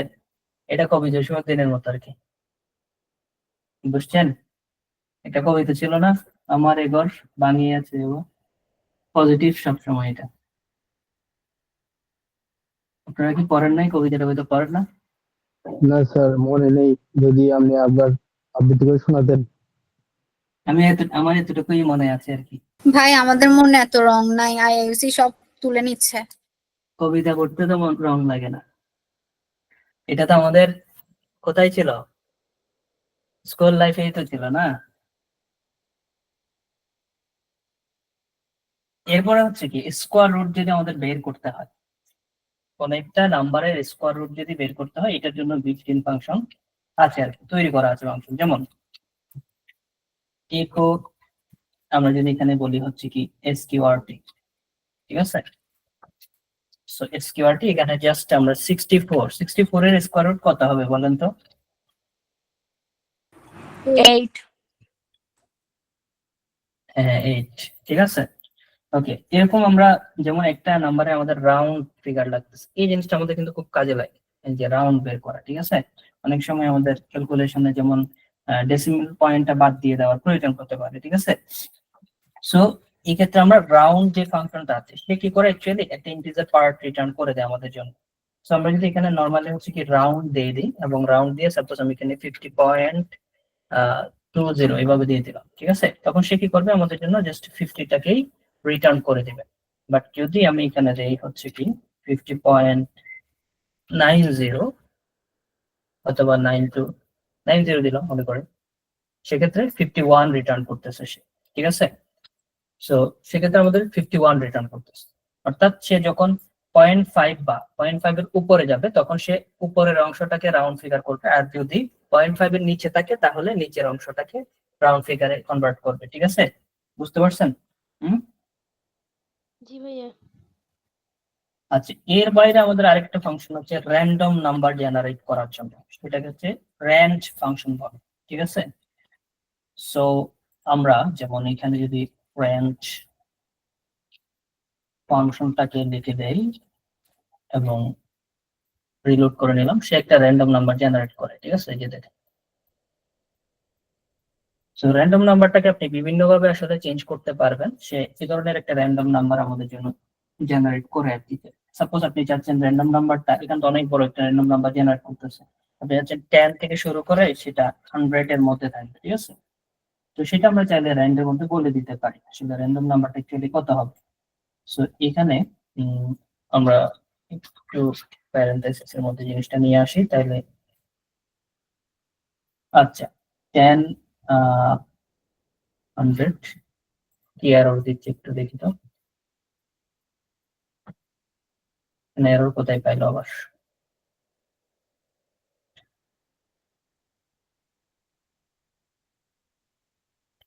আচ্ছা সমস্যা নাই, কোথায় জানি একটা এরর থাকছে। আচ্ছা যাই হোক, দেখেন এখানে কত দেখাচ্ছে, 10 থেকে 100 এর ভিতরে, বুঝছেন? র্যান্ডম নাম্বার সে কত জেনারেট করতেছে, 10 থেকে 100 এর ভিতরে, ঠিক আছে? গ্যাসিং গেম আছে না, আমরা গ্যাসিং গেম গুলো এভাবে তৈরি করতে পারি, যেমন আমরা 5 থেকে মনে করেন 10 এর ভিতরে নাম্বার সে রিটার্ন করলো সবসময়, ঠিক আছে? সো এই যে দেখেন, বুঝছেন? এবারে বুঝতে পারছি। জি ভাইয়া। কনস্ট্যান্ট কে জিনিস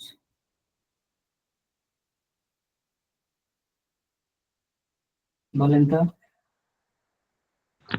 যেটা মান যেগুলো আনচেঞ্জ পরিবর্তন করা যায় না বা অপরিবর্তিত হ্যাঁ থাকে। আনচেঞ্জেবল, যেটা সবসময় ফিক্স থাকে, এই ধরনের জিনিসগুলোকে আমরা কনস্ট্যান্ট বলে থাকি আর কি, ঠিক আছে? সো ঠিক আছে। PHP তে অ্যাকচুয়ালি কনস্ট্যান্ট চাইলে আমরা তৈরি করতে পারি ডিফাইন ফাংশনের মাধ্যমে। ডিফাইন একটা ফাংশন আছে, সেটা দিয়ে প্রথমে আমাদের কনস্ট্যান্টের একটা নাম দিতে হবে, তারপর ভ্যালু দিতে হবে অ্যাকচুয়ালি কত হবে সেটা। আর এটা ছাড়া PHP তে কিন্তু কনস্ট্যান্ট, বেশ কিছু কনস্ট্যান্ট আমরা অলরেডি দেখেছি, যেমন হচ্ছে ম্যাক্সিমাম নাম্বার, পাই, এগুলা কিন্তু কনস্ট্যান্ট নাম্বার রিটার্ন করে আমাদের, ঠিক আছে না? তো আমরা চাইলে নিজেরাও কিন্তু কনস্ট্যান্ট তৈরি করতে পারি। কিভাবে? সাপোজ হচ্ছে কি আমরা একটা মেসেজ তৈরি করতে চাচ্ছি, সাপোজ গ্রেটিংস নাম দিয়ে বা অন্য কোনো ওয়েলকাম মেসেজ মনে করে, ঠিক আছে? সো যেখানে ওয়েলকাম মেসেজ কিওয়ার্ডটা কেউ লিখবে সেখানে একটা টেক্সট চলে যাবে, ঠিক আছে? এই ধরনের যদি আমরা তৈরি করতে চাই সেক্ষেত্রে আমরা কনস্ট্যান্ট যদি কোনো কিছু তৈরি করতে চাই সেক্ষেত্রে আমরা ডিফাইন যে ফাংশনটা আছে PHP তে সেটার হেল্প আমরা নিতে পারি আর কি, ঠিক আছে? তো ডিফাইন ফাংশনের মাধ্যমে আমরা এই কাজটা করতে পারি। তো এখানে কি প্রবলেম হয়েছে একটু দেখি তো। ওকে,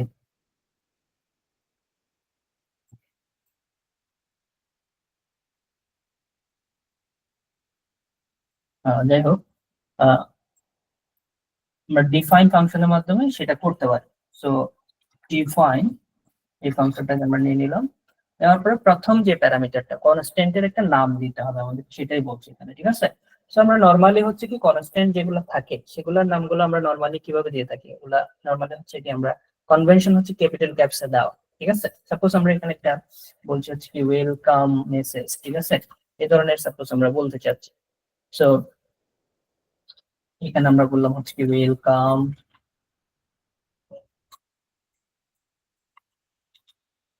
মেসেজ, ঠিক আছে? এটা যখনই কেউ লিখবে বা এই কনস্ট্যান্টটাকে যখনই কেউ ওয়েলকাম মেসেজটাকে কল করবে তখন সে একটা মেসেজ পাবে। সো এখানে সাপোজ আমরা বললাম হচ্ছে কি ওয়েলকাম টু, এই মেসেজটা সে সবসময় পাবে, ওয়েলকাম টু PHP Bootcamp, ঠিক আছে? সো এবার আমরা যদি একটু একো করি, যেমন আমরা একোতে এসে জাস্ট সিম্পলি যদি আমরা লিখি হচ্ছে কি ওয়েলকাম মেসেজ, ঠিক আছে? তখন দেখবেন সাথে সাথে এই মেসেজটা সে আমাদের জন্য প্রিন্ট করে দেবে। তো আমরা এখানে লিখলাম হচ্ছে কি ওয়েলকাম মেসেজ, ঠিক আছে? আচ্ছা এখানে আমরা একটু কনস্ট্যান্ট গুলোর মাঝখানে একটু গ্যাপ না রেখে আমরা যদি একটু কন্টিনিউয়াস রাখতে পারি তাহলেই বেটার। এখানে গ্যাপ হয়ে গেলে দুইটা আর্গুমেন্ট হয়ে যাবে, ঠিক আছে? সো আমরা যেটা করতে পারি এখানে আন্ডারস্কোর দিয়ে এটাকে অ্যাডজাস্ট করে নিতে পারি। এবার যদি আমরা একটু রিলোড করি, এখানে দেখেন ওয়েলকাম টু PHP Bootcamp দেখাচ্ছে। সো যেখানে আমরা এই যে ওয়েলকাম মেসেজ এই কনস্ট্যান্টটাকে কল করব সেখানে কিন্তু সে এই মেসেজটা প্রিন্ট করে দিবে, বুঝতে পারছেন?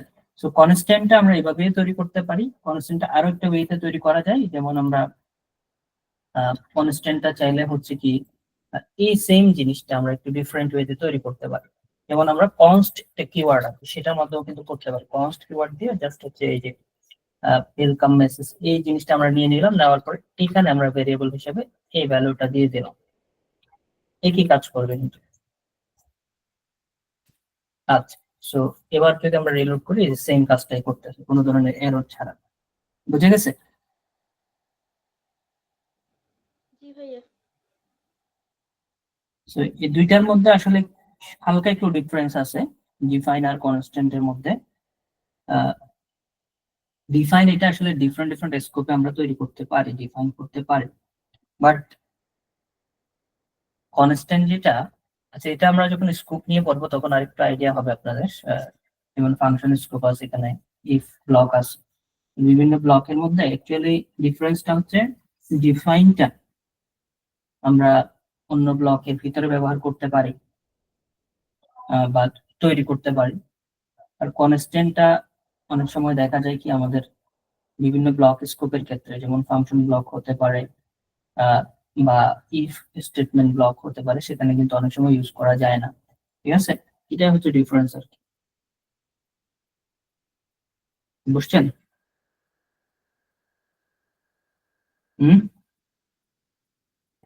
আচ্ছা, এখন আমরা তো কনস্ট্যান্ট বুঝলাম, পিএইচপি তে কিছু ম্যাজিক কনস্ট্যান্ট আছে। ম্যাজিক কনস্ট্যান্ট মানে এই কনস্ট্যান্ট গুলো আগে থেকে তৈরি করা আছে, প্রিডিফাইন। সেগুলো আমাদেরকে কি করে অ্যাকচুয়ালি কিছু ইনফরমেশন দেয়। যেমন কোন একটা আমরা মনে করেন এখন যে ফাইলটা রান করতেছি সেটা আসলে কোন ডিরেক্টরিতে আছে, বা আমরা কোন ডিরেক্টরি থেকে এই যে পিএইচপি ফাইলটা রান করতেছি সেটার ইনফরমেশন আমরা জানতে চাচ্ছি। কোন ডিরেক্টরি থেকে দেখেন তো, এখানে এই যে লোকাল হোস্টের ভিতরে পিএইচপি বুটক্যাম্প সিজন 1 01 2025 ক্লাস 2 এই ডিরেক্টরি থেকে আমরা রান করতেছি না? সেটা যদি আমরা অ্যাকচুয়ালি দেখতে চাই, আমরা অ্যাকচুয়ালি কোন ডিরেক্টরি থেকে রান করতেছি কোন একটা ফাইল, সেটা ডিরেক্টরিটা যদি দেখতে চাই বা ফাইল ডিরেক্টরিটা যদি দেখতে চাই, সেক্ষেত্রে আমরা ম্যাজিক কনস্ট্যান্ট ইউজ করতে পারি। ম্যাজিক কনস্ট্যান্ট মানে এগুলো আগে থেকে তৈরি করা আছে, এগুলাকে যখনই আমরা কল করব সে ডিফারেন্ট ডিফারেন্ট ইনফরমেশন আমাদেরকে দিবে। সাপোজ আমাদের একটা ফাইলের ইনফরমেশন লাগতেছে বা ডিরেক্টরির ইনফরমেশন লাগতেছে, সেক্ষেত্রে আমরা কিভাবে কল করব? আন্ডারস্কোর আন্ডারস্কোর, তারপর আমরা এই যে ডিআইআর আন্ডারস্কোর আন্ডারস্কোর দিয়ে দিলে অটোমেটিক সে আমাদেরকে ডিরেক্টরি নেমটা দিয়ে দিবে। আমি যদি এখানে রিলোড করি, যে দেখেন আমরা কোথায় আছি সেটা ডিরেক্টরি নেম দিয়ে দিল। ঠিক আছে? আচ্ছা, আমরা কত নাম্বার লাইনে আছি সেটা যদি আমরা দেখতে চাই, সাপোজ আমরা এখানে এরপরে গিয়ে এখানে বলছি হচ্ছে আন্ডারস্কোর আন্ডারস্কোর লাইন। সো আমরা এখানে বলছি হচ্ছে লাইন। সো এবার যদি আমরা একটু রিলোড করি, কত নাম্বার লাইন আছি? 103। এই যে, ঠিক আছে, সেটা আমাদেরকে দিয়ে দিল। আচ্ছা, তারপর হচ্ছে কি আমাদের ফাইল নেম যদি আমাদের প্রয়োজন হয়, অনেক সময় আমাদের ফাইল নেম প্রয়োজন হতে পারে। তো সেক্ষেত্রে আমরা এখানে বলতে পারি ফাইল, এখানে আমরা জাস্ট বললাম হচ্ছে কি ফাইল। তো আমরা যদি দেখুন রিলোড করি, যে দেখেন ফাইল কোনটা, আমরা index.php তে আছে সেটা দিয়ে দিল। সো এরকম ম্যাজিক কনস্ট্যান্ট ইউজ করে আমরা হচ্ছে কি বিভিন্ন কাজ করতে পারি। ফাংশন কোনটার ভিতরে আছে, যদিও আমরা এখনো ফাংশন করি নাই, সো বা কোন ব্লকের মধ্যে আছি, ফাংশন, ক্লাস, এইসব জিনিসের নেম গুলা কিন্তু আমরা বের করতে পারি। এই জন্য এগুলোকে ম্যাজিক কনস্ট্যান্ট বলে আর কি, এগুলো ম্যাজিকের মতো কাজ করে আর কি। বুঝছেন? জি ভাইয়া। আচ্ছা, এরপরে আমরা একটু অপারেটর নিয়ে কথাবার্তা বলবো। পিএইচপি তে অপারেটর আসলে কি? অপারেটরের নাম শুনছেন আপনারা? হ্যাঁ, প্লাস মাইনাস। হ্যাঁ, অপারেটর বলতে আসলে নিজের যেগুলো আসলে নিজস্ব কোনো ভ্যালু থাকে না, যেগুলো অন্য একটা নাম্বার বা কোনো কিছুর উপরে যখন অ্যাপ্লিকেশন করা হয় সেক্ষেত্রে সে অপারেট করে বা সেটাকে পরিবর্তন করে ফেলে। ঠিক আছে, এই জিনিসটাকে অপারেটর বলে আর কি। ঠিক আছে, যেমন আমরা হচ্ছে বীজগাণিতিক অপারেটর দেখেছিলাম ছোটবেলায়, প্লাস মাইনাস, যেমন ট্রিগোনোমেট্রিক অপারেটর ছিল, সাইন, কস, ট্যান। ঠিক আছে, তো এরকম পিএইচপি তে বেশ কিছু অপারেটর আছে, যেমন এরিথমেটিক অপারেটর আছে, অ্যাসাইনমেন্ট অপারেটর আছে, কম্পারিজন অপারেটর আছে, ইনক্রিমেন্ট ডিক্রিমেন্ট অপারেটর আছে, লজিক্যাল অপারেটর আছে, তারপর হচ্ছে আমাদের স্ট্রিং অপারেটর আছে, অ্যারে অপারেটর আছে, কন্ডিশনাল অ্যাসাইনমেন্ট অপারেটর আছে। এরকম বিভিন্ন অপারেটর আসলে পিএইচপি তে আছে। তো অ্যারিথমেটিক অপারেটর বলতে আসলে যেগুলো ম্যাথমেটিক্যাল ক্যালকুলেশন করে থাকে, যেমন হচ্ছে plus, minus, addition, subtraction, multiplication, division, এই ধরনের কাজগুলা করে থাকে, এগুলা আমরা অ্যারিথমেটিক অপারেটরের মধ্যে পড়ে থাকি আর কি। ঠিক আছে, সো দুইটা নাম্বারকে অ্যাড করতে হলে আমরা সেক্ষেত্রে কি ইউজ করতে পারি, এডিশন ইউজ করতে পারি। যেমন আমরা সাপোজ এখানে একটা ভেরিয়েবল নিলাম 8 এডিশন, মনে করেন এখানে আমাদের হচ্ছে কি আমরা শুরুতে দুইটা নাম্বার নিয়ে নিই। সো সাপোজ আমরা x ইকুয়াল 10 y ইকুয়াল 2 মনে করেন, এভাবে নিয়ে নিই।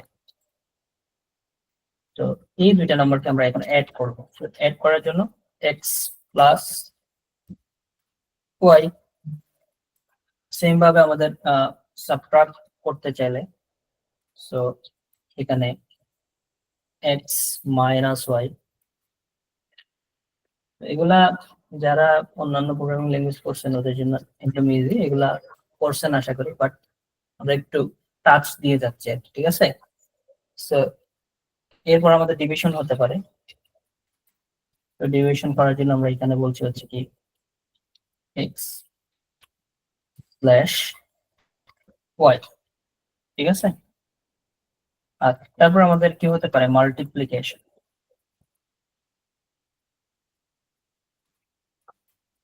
তো যেমন আমরা বলতে পারি x স্ট্যারিক y,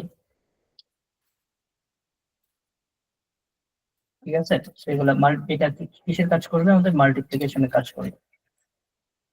তারপর এর বাইরে আমাদের আসলে কি আছে, x to the power y, ঠিক আছে, যেটাকে আমরা এক্সপোনেনশিয়াল বল, এক্সপোনেন্ট বল। সো এক্সপোনেন্ট করতে চাইলে আমাদের এক্সপি সাপোজ এখানে আমরা বললাম হচ্ছে কি x অর্থাৎ 10 টু দি পাওয়ার 2 বা 10 স্কয়ার আমরা লিখতে চাচ্ছি। এখানে কিভাবে লিখবো, আমরা x ডাবল স্টেরিক, তারপর হচ্ছে এটার পাওয়ার হিসেবে আমরা যেটা বসাতে যাচ্ছি সেটা, ঠিক আছে। সেম ভাবে আমরা মডুলাস যদি বের করতে চাই, মডুলাস মানে কি বলতে পারবেন?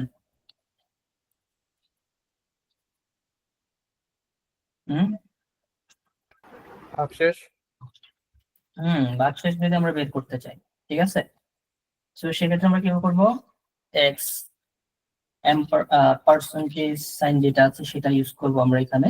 সো y, ঠিক আছে, অর্থাৎ ডিভাইড করার পরে যে ভাগশেষটা থাকবে সেটাই সে আমাদেরকে দিয়ে দিবে, ঠিক আছে। তো এই জিনিসগুলো যদি এখন আমরা ইকো করি, প্রথমটা আমাদের কি হবে, এড, আবার ইকো করছি আমরা, আমাদের কি থাকবে, এরপরে সাবট্রাকশন, তারপর আমাদের কি থাকবে ইকো করলে, এখানে ডিভিশন, ইকো করছি এখানে মাল্টিপ্লিকেশন থাকবে। কেউ না বুঝলে কোয়েশ্চেন করবেন। সো এখানে আমাদের এক্সপোনেন্ট, তারপর আমাদের কি থাকতে পারে, এই হচ্ছে এখানে আমরা মাল্টিপ্লিকেশন। এবার এগুলো যদি আমরা একটু দেখার চেষ্টা করি, সবগুলো একসাথে চলে আসছে। আমরা সবার শেষে একটা কি করতে পারি, এখানে দেখেন সবগুলা একটা ব্রেক ট্যাগ ইউজ করে দিতে পারি, ঠিক আছে না, তাহলেই হয়ে যাচ্ছে। ডট, এই যে কনক্যাটিনেশন করছি, সো ডাবল কোটেশন দিয়ে স্ট্রিং কনক্যাটিনেশন করছি, তো আমরা একটা বিআর ট্যাগ ইউজ করে দিলাম সবার শেষে। সো এবার যদি আমরা একটু রিলোড করি, যে প্রত্যেকটা নিচে নিচে চলে আসলো, ঠিক আছে। তো এই যে এড করলাম 12 হলো, তারপর হচ্ছে কি আমাদের সাবট্রাকশন মাইনাস হলো, তারপর হচ্ছে ডিভিশন, এরপরটা আমাদের মাল্টিপ্লিকেশন। পরটা যদি আমরা একটু দেখি, এই যে 10 স্কয়ার তার মানে 100, এটা হচ্ছে এক্সপোনেন্ট করলাম আমরা। আচ্ছা, এরপরেরটা মডুলাসে কি আসছে দেখেন তো। আচ্ছা, আমরা এটা মাল্টিপ্লিকেশন করছি না, এটা আমাদের প্রয়োজন হচ্ছে কি মডুলাস। সো এখানে কত আসছে, 0 আসছে, কারণ 10 কে যদি আমরা 2 দ্বারা ডিভাইড করি সেক্ষেত্রে ভাগশেষ হচ্ছে 0 থাকে, সেটাই এখানে সে আমাদেরকে দিয়েছে, ঠিক আছে। বুঝতে পারছেন? জি ভাইয়া। আচ্ছা, এর বাইরে আমাদের কি কি আছে, অ্যাসাইনমেন্ট অপারেটর আছে। অ্যাসাইনমেন্ট অপারেটর মানে কি করা, অ্যাসাইন করা বা কোনো একটা নির্দিষ্ট জায়গায় রেখে দেওয়া। যেমন আমরা অ্যাসাইনমেন্ট অপারেটর কিন্তু একটা অলরেডি পড়ে ফেলেছি। যেমন এই যে x ইকুয়াল 10, তার মানে x এর মধ্যে আমরা 10 ভ্যালুটাকে অ্যাসাইন করলাম, অর্থাৎ রাখলাম, ঠিক আছে। তো এই ইকুয়াল সাইন এটা কিন্তু একটা অ্যাসাইনমেন্ট অপারেটর, ঠিক আছে। আচ্ছা, সো অ্যাসাইনমেন্ট অপারেটরের সাথে আমরা কি করতে পারি, আবার এরিথমেটিক অপারেটর গুলাকে মিক্স করে ইউজ করতে পারি। যেমন সাপোজ আপনি এখানে বলতে চাচ্ছেন হচ্ছে echo x প্লাস 20, ঠিক আছে? অথবা আমরা এভাবে করতে চাচ্ছি, মনে করেন হচ্ছে আমরা যেটা করলাম এখানে আমাদের আরেকটা ভেরিয়েবল নিলাম w, এভাবে নিয়ে আমরা জাস্ট বললাম হচ্ছে কি x প্লাস 20, ঠিক আছে? x এর সাথে আমরা আরো কত অ্যাড করলাম, 20 অ্যাড করলাম। সো এরপর আমরা w টাকে প্রিন্ট করব। সো ঠিকঠাক মতো এই কাজ করবে আর কি। এই সেম কাজটা আমরা এভাবে না করে আর একটু ডিফারেন্ট ওয়েতে খুব শর্টকাটে অ্যাসাইনমেন্ট অপারেটর এবং এই যে অ্যারিথমেটিক অপারেটর মিক্স করে করতে পারি। কিভাবে করতে পারি আমরা, যেমন আমরা এখানে যদি সেম কাজটা আরেকবার করতে চাই সেক্ষেত্রে আমরা কি করতে পারি, এখানে $x প্লাস ইকুয়াল এভাবে আমরা ব্যবহার করতে পারি। সো আমরা কি করতে চাচ্ছি, এটার সাথে x এর সাথে এডিশন করতে চাচ্ছি। প্রথম কাজ কত এডিশন করতে চাচ্ছি সেটা ইকুয়াল দিয়ে অ্যাসাইন করে দিতে হবে। সো আমরা এডিশন করতে চাচ্ছি 20, ঠিক আছে? অর্থাৎ x এর সাথে আমরা 20 অ্যাড করতে চাই, সেই জিনিসটাই আমরা করলাম। তাহলে এবার যদি আমরা x ইকুয়াল দেখি তাহলে এখানে সেম রেজাল্টটাই দিচ্ছে, ঠিক আছে? এভাবে করে আমরা এই যে কি করতে পারি, এই সেম কাজটা আমরা এই যে এডিশন এবং অ্যাসাইনমেন্ট একসাথে ব্যবহার করতে পারি। সো এরিথমেটিক অপারেটরের মধ্যে যত ধরনের এখানে অপারেটর ছিল সবগুলো আমরা এডিশনের সাথে এখানে একসাথে ইউজ করতে পারি। যেমন আমরা এখানে সাবট্রাক্ট করতে চাচ্ছি 20, সেক্ষেত্রে এখানে মাইনাস ইকুয়াল 20 দিতে পারি, ঠিক আছে? এভাবে করে আমরা এই যে স্ট্যাটিক মাল্টিপ্লিকেশন করতে চাচ্ছি, ডিভিশন করতে চাচ্ছি বা মডুলাস বের করতে চাচ্ছি, এগুলো সবগুলো একসাথে ইউজ করা যাবে আর কি। আচ্ছা, এর বাইরে আমাদের কি কি আছে? এর বাইরে হচ্ছে কি আমাদের কম্পারিজন অপারেটর আছে, যেমন দুইটা নাম্বার ইকুয়াল কিনা, যেমন এই যে x এবং y ইকুয়াল কিনা, সেক্ষেত্রে আমরা চেক করার জন্য কিভাবে করতে পারি, x ইকুয়াল ইকুয়াল $y, ঠিক আছে? সো সেক্ষেত্রে আমাদের ট্রু ফলস রিটার্ন করবে আর কি। সো এখানে আমাদের কোনো ভ্যালুই সে রিটার্ন করছে না, একো করেছি সে কারণে এখানে আমরা যদি একটু বারটাম করতাম জিনিসটা, সো সেক্ষেত্রে সে আমাদেরকে এই জিনিসটা দিয়ে দিত আর এটা আসলে ট্রু নাকি ফলস। সো আমরা যদি বারটাম করি এটাকে, এই যে দেখেন ফলস দিচ্ছে, ঠিক আছে? সো যেমন আমরা এখানে গ্রেটার দেন ইউজ করতে পারি, লেস দেন ইউজ করতে পারি, ঠিক আছে? আর ট্রিপল ইকুয়াল যদি আমরা ইউজ করি তখন সে চেক করবে, অ্যাকচুয়ালি প্রথমত চেক করবে এই দুইটা ভ্যালু সেম কিনা, ঠিক আছে? যদি সেম হয় এরপর সে আবার চেক করবে এই দুইটার টাইপ সেম কিনা, মানে ডেটা টাইপটা, মনে করেন এটা স্ট্রিং ফরম্যাটে আছে, এটা আবার অন্য ফরম্যাটে নাম্বার ফরম্যাটে আছে, সেক্ষেত্রে সে ফলস রিটার্ন করবে। দুইটাই যদি একদম সেম আইডেন্টিক্যাল হয়, মানে দুইটার ভ্যালু সেম, ডেটা টাইপও সেম, সেক্ষেত্রে ট্রু রিটার্ন করবে, ঠিক আছে? আর নট ইকুয়াল এর ক্ষেত্রে আমরা পার্সেন্টেজ ইকুয়াল দিয়ে থাকি নরমাল, সরি এক্সক্লেমেশন ইকুয়াল, এই যে এইভাবে দিয়ে থাকি, জাস্ট দুইটা ইকুয়াল নয় কিনা। আমরা এখানে দেখতে পাচ্ছি xy ইকুয়াল নয়, সেক্ষেত্রে এটা ট্রু রিটার্ন করবে, এই যে ট্রু রিটার্ন করেছে, ঠিক আছে? আচ্ছা, আরো একটা কাজ এখানে করা যায় যেটাকে অ্যাকচুয়ালি বলা হচ্ছে কি স্পেস শিফট। এটা লেস দেন 1 হলে অথবা ইকুয়াল টু 0 হলে অথবা গ্রেটার দেন 1 হলে এই ধরনের করে আমরা তিনটা জিনিস একসাথে চেক করতে পারি আর কি। তো এগুলো অ্যাকচুয়ালি আমরা আস্তে আস্তে দেখবো। এর বাইরে আমাদের হচ্ছে কি ইনক্রিমেন্ট ডিক্রিমেন্ট অপারেটর আছে, মানে এক এক করে যদি আমরা বাড়াতে চাই, এক এক করে কমাতে চাইলে, তারপর আমাদের লজিক্যাল অপারেটর আছে। সো সবগুলো আমরা আস্তে আস্তে দেখবো আর কি। সো এটা আমরা একটা হোল আইডিয়া দিলাম আর কি, আপনারা কিভাবে এই জিনিসটা ইউজ করতে পারেন বা অপারেটর গুলো অ্যাকচুয়ালি কিভাবে কাজ করে। সো আমরা সামনে আগাতে আগাতে আরো বিভিন্ন ধরনের ওয়ে গুলা দেখবো অপারেটর কিভাবে কাজ করে। তো কোন আমরা একটু কন্ডিশনাল স্টেটমেন্ট নিয়ে কথাবার্তা বলবো, ঠিক আছে? আপনাদের কি ব্রেক প্রয়োজন আছে? এটা তো ছোটখাটো জিনিস পড়াইলাম। ক্লাস টাইম কয়টা পর্যন্ত? হ্যাঁ, কয়টা পর্যন্ত ক্লাস হবে? আর অল্প একটু দিব, অল্প কিছুক্ষণ, এরপরে শেষ করে দেব, ঠিক আছে? আচ্ছা, সো কন্ডিশনাল স্টেটমেন্ট মানে ডিফারেন্ট ডিফারেন্ট কন্ডিশনের উপর বেস করে আমরা ডিফারেন্ট ডিফারেন্ট রেজাল্ট এক্সপেক্ট করতেছি, সেক্ষেত্রে আমরা কি ইউজ করি, কন্ডিশনাল স্টেটমেন্ট ইউজ করে থাকি। সো ডিফারেন্ট ডিফারেন্ট রেজাল্টের উপর বেস করে সে ডিফারেন্ট ডিফারেন্ট টাস্ক পারফর্ম করবে, এই ধরনের যদি কোনো কাজ হয় সেক্ষেত্রে আমরা কন্ডিশনাল স্টেটমেন্ট ইউজ করে থাকি। সো পিএইচপি তে আমরা কন্ডিশনাল স্টেটমেন্টে 4 ধরনের আমরা চাইলে ইউজ করতে পারি। একটা হচ্ছে ইফ স্টেটমেন্ট বা ইফ কিওয়ার্ডের মাধ্যমে আমরা করতে পারি, আরেকটা হচ্ছে ইফ এলস, আরেকটা ইফ এলস, আরেকটা হচ্ছে আমাদের সুইচ। সো ইফ কন্ডিশনটা কিভাবে কাজ করে বা ইফ কন্ডিশনাল স্টেটমেন্টটা কিভাবে কাজ করে, সো এটা আমরা যদি একটু দেখার চেষ্টা করি। সো এটার সিনট্যাক্সটা কেমন, কিভাবে এটা কাজ করে। সো আমরা প্রথমেই ইফ কিওয়ার্ডটা লিখতে হবে, তারপর এখানে আমাদের কন্ডিশনটা দিতে হবে। তো সাপোজ একটা নির্দিষ্ট কন্ডিশন আছে, ওইটা যদি ফিল আপ হয় তাহলে আমরা একটা টাস্ক পারফর্ম করতে চাচ্ছি, ঠিক আছে। সাপোজ কারো এজ হচ্ছে 18 এর উপরে, আমরা বলতে চাচ্ছি সে হচ্ছে কি ভোট দিতে পারবে বা adult, he is an adult, এই ধরনের আমরা একটা মেসেজ দিতে চাচ্ছি, ঠিক আছে। সেক্ষেত্রে অ্যাকচুয়ালি আমরা কিভাবে করতে পারি, প্রথমে আমাদের ইফ কিওয়ার্ডটা লিখতে হবে, তারপরে এখানে আমাদের কন্ডিশনটা বসাতে হবে।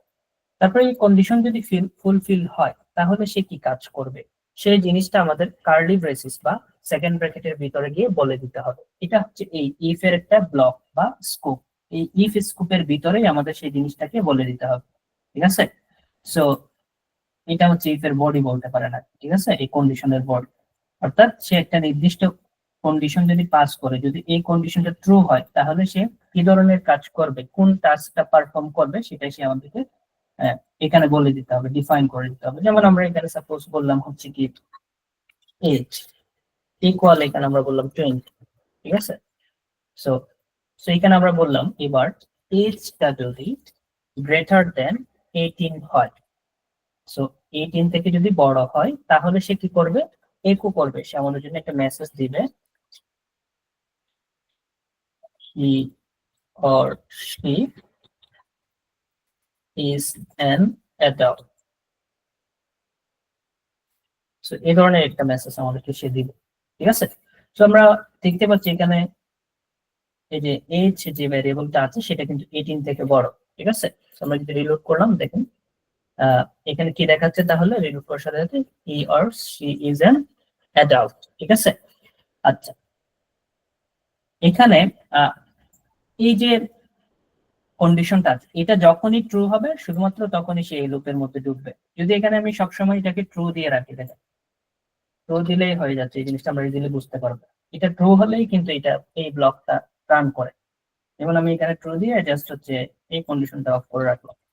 সো দেখেন রিলোড করার সাথে সাথে এটা কিন্তু আসতেছে। যদি আমি এখানে ফলস দিয়ে রাখতাম, অর্থাৎ এখানে কন্ডিশনের রেজাল্টটা যদি ফলস আসতো তখন কিন্তু এটা রান করতো না। এই যে দেখেন এটা রিমুভ হয়ে গেছে, ঠিক আছে।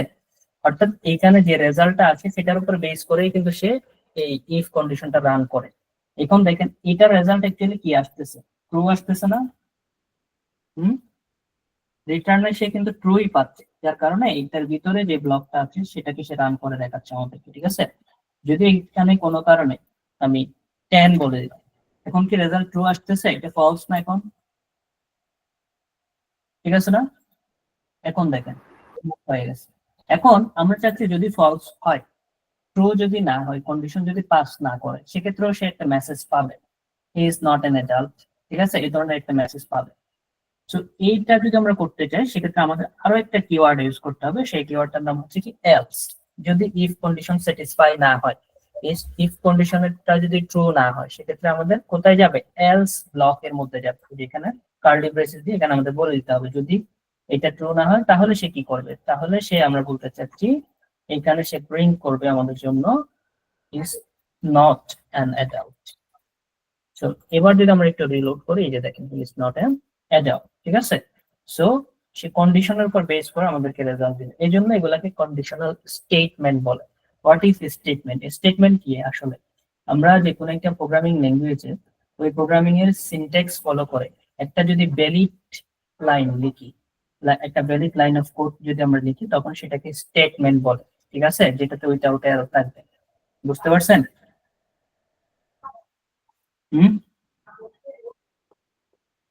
জি স্যার বুঝতে পারছি। বুঝতে পারছি। আচ্ছা, তো ইফ এর সাথে অ্যাকচুয়ালি আমরা কি ইউজ করলাম, এই যে দেখেন এখানে কন্ডিশনের সাথে আমরা কম্পারিজন অপারেটর ইউজ করলাম, ঠিক আছে না। এই যে গ্রেটার দেন, লেস দেন, এগুলো হচ্ছে আসলে কম্পারিজন অপারেটর, ঠিক আছে। আচ্ছা, এগুলোর উপর বেস করে আসলে আমরা বিভিন্ন রেজাল্ট দিতে পারি আর কি, ঠিক আছে। এখন ইফ এলস তো আমরা অ্যাকচুয়ালি দেখো, ঠিক আছে। এখানে আরো একটা কাজ করা যেত, যেমন হচ্ছে আমাদের কিছু লজিক্যাল অপারেটর আছে, এন্ড, অর, নট, ঠিক আছে, সেগুলো আমরা ব্যবহার করতে পারি। যেমন আমরা এখানে যদি আমরা এইভাবে ইউজ করতাম, দেখো, এন্ড, সাপোজ আমরা বললাম হচ্ছে কি গ্রেটার দ্যান 18 এন্ড এইজটা যদি হয় লেস দ্যান 25, এভাবে দিলাম মনে করে, ঠিক আছে। এবং এখানে আমরা কি করলাম 35 করে দিলাম। এই এন্ড মানে সে বোঝাবে এই কন্ডিশনটা সে প্রথমে চেক করবে, এটা ট্রু হতে হবে, এটাও ট্রু হতে হবে, ঠিক আছে, তখনই সে এই লাইনে আসবে।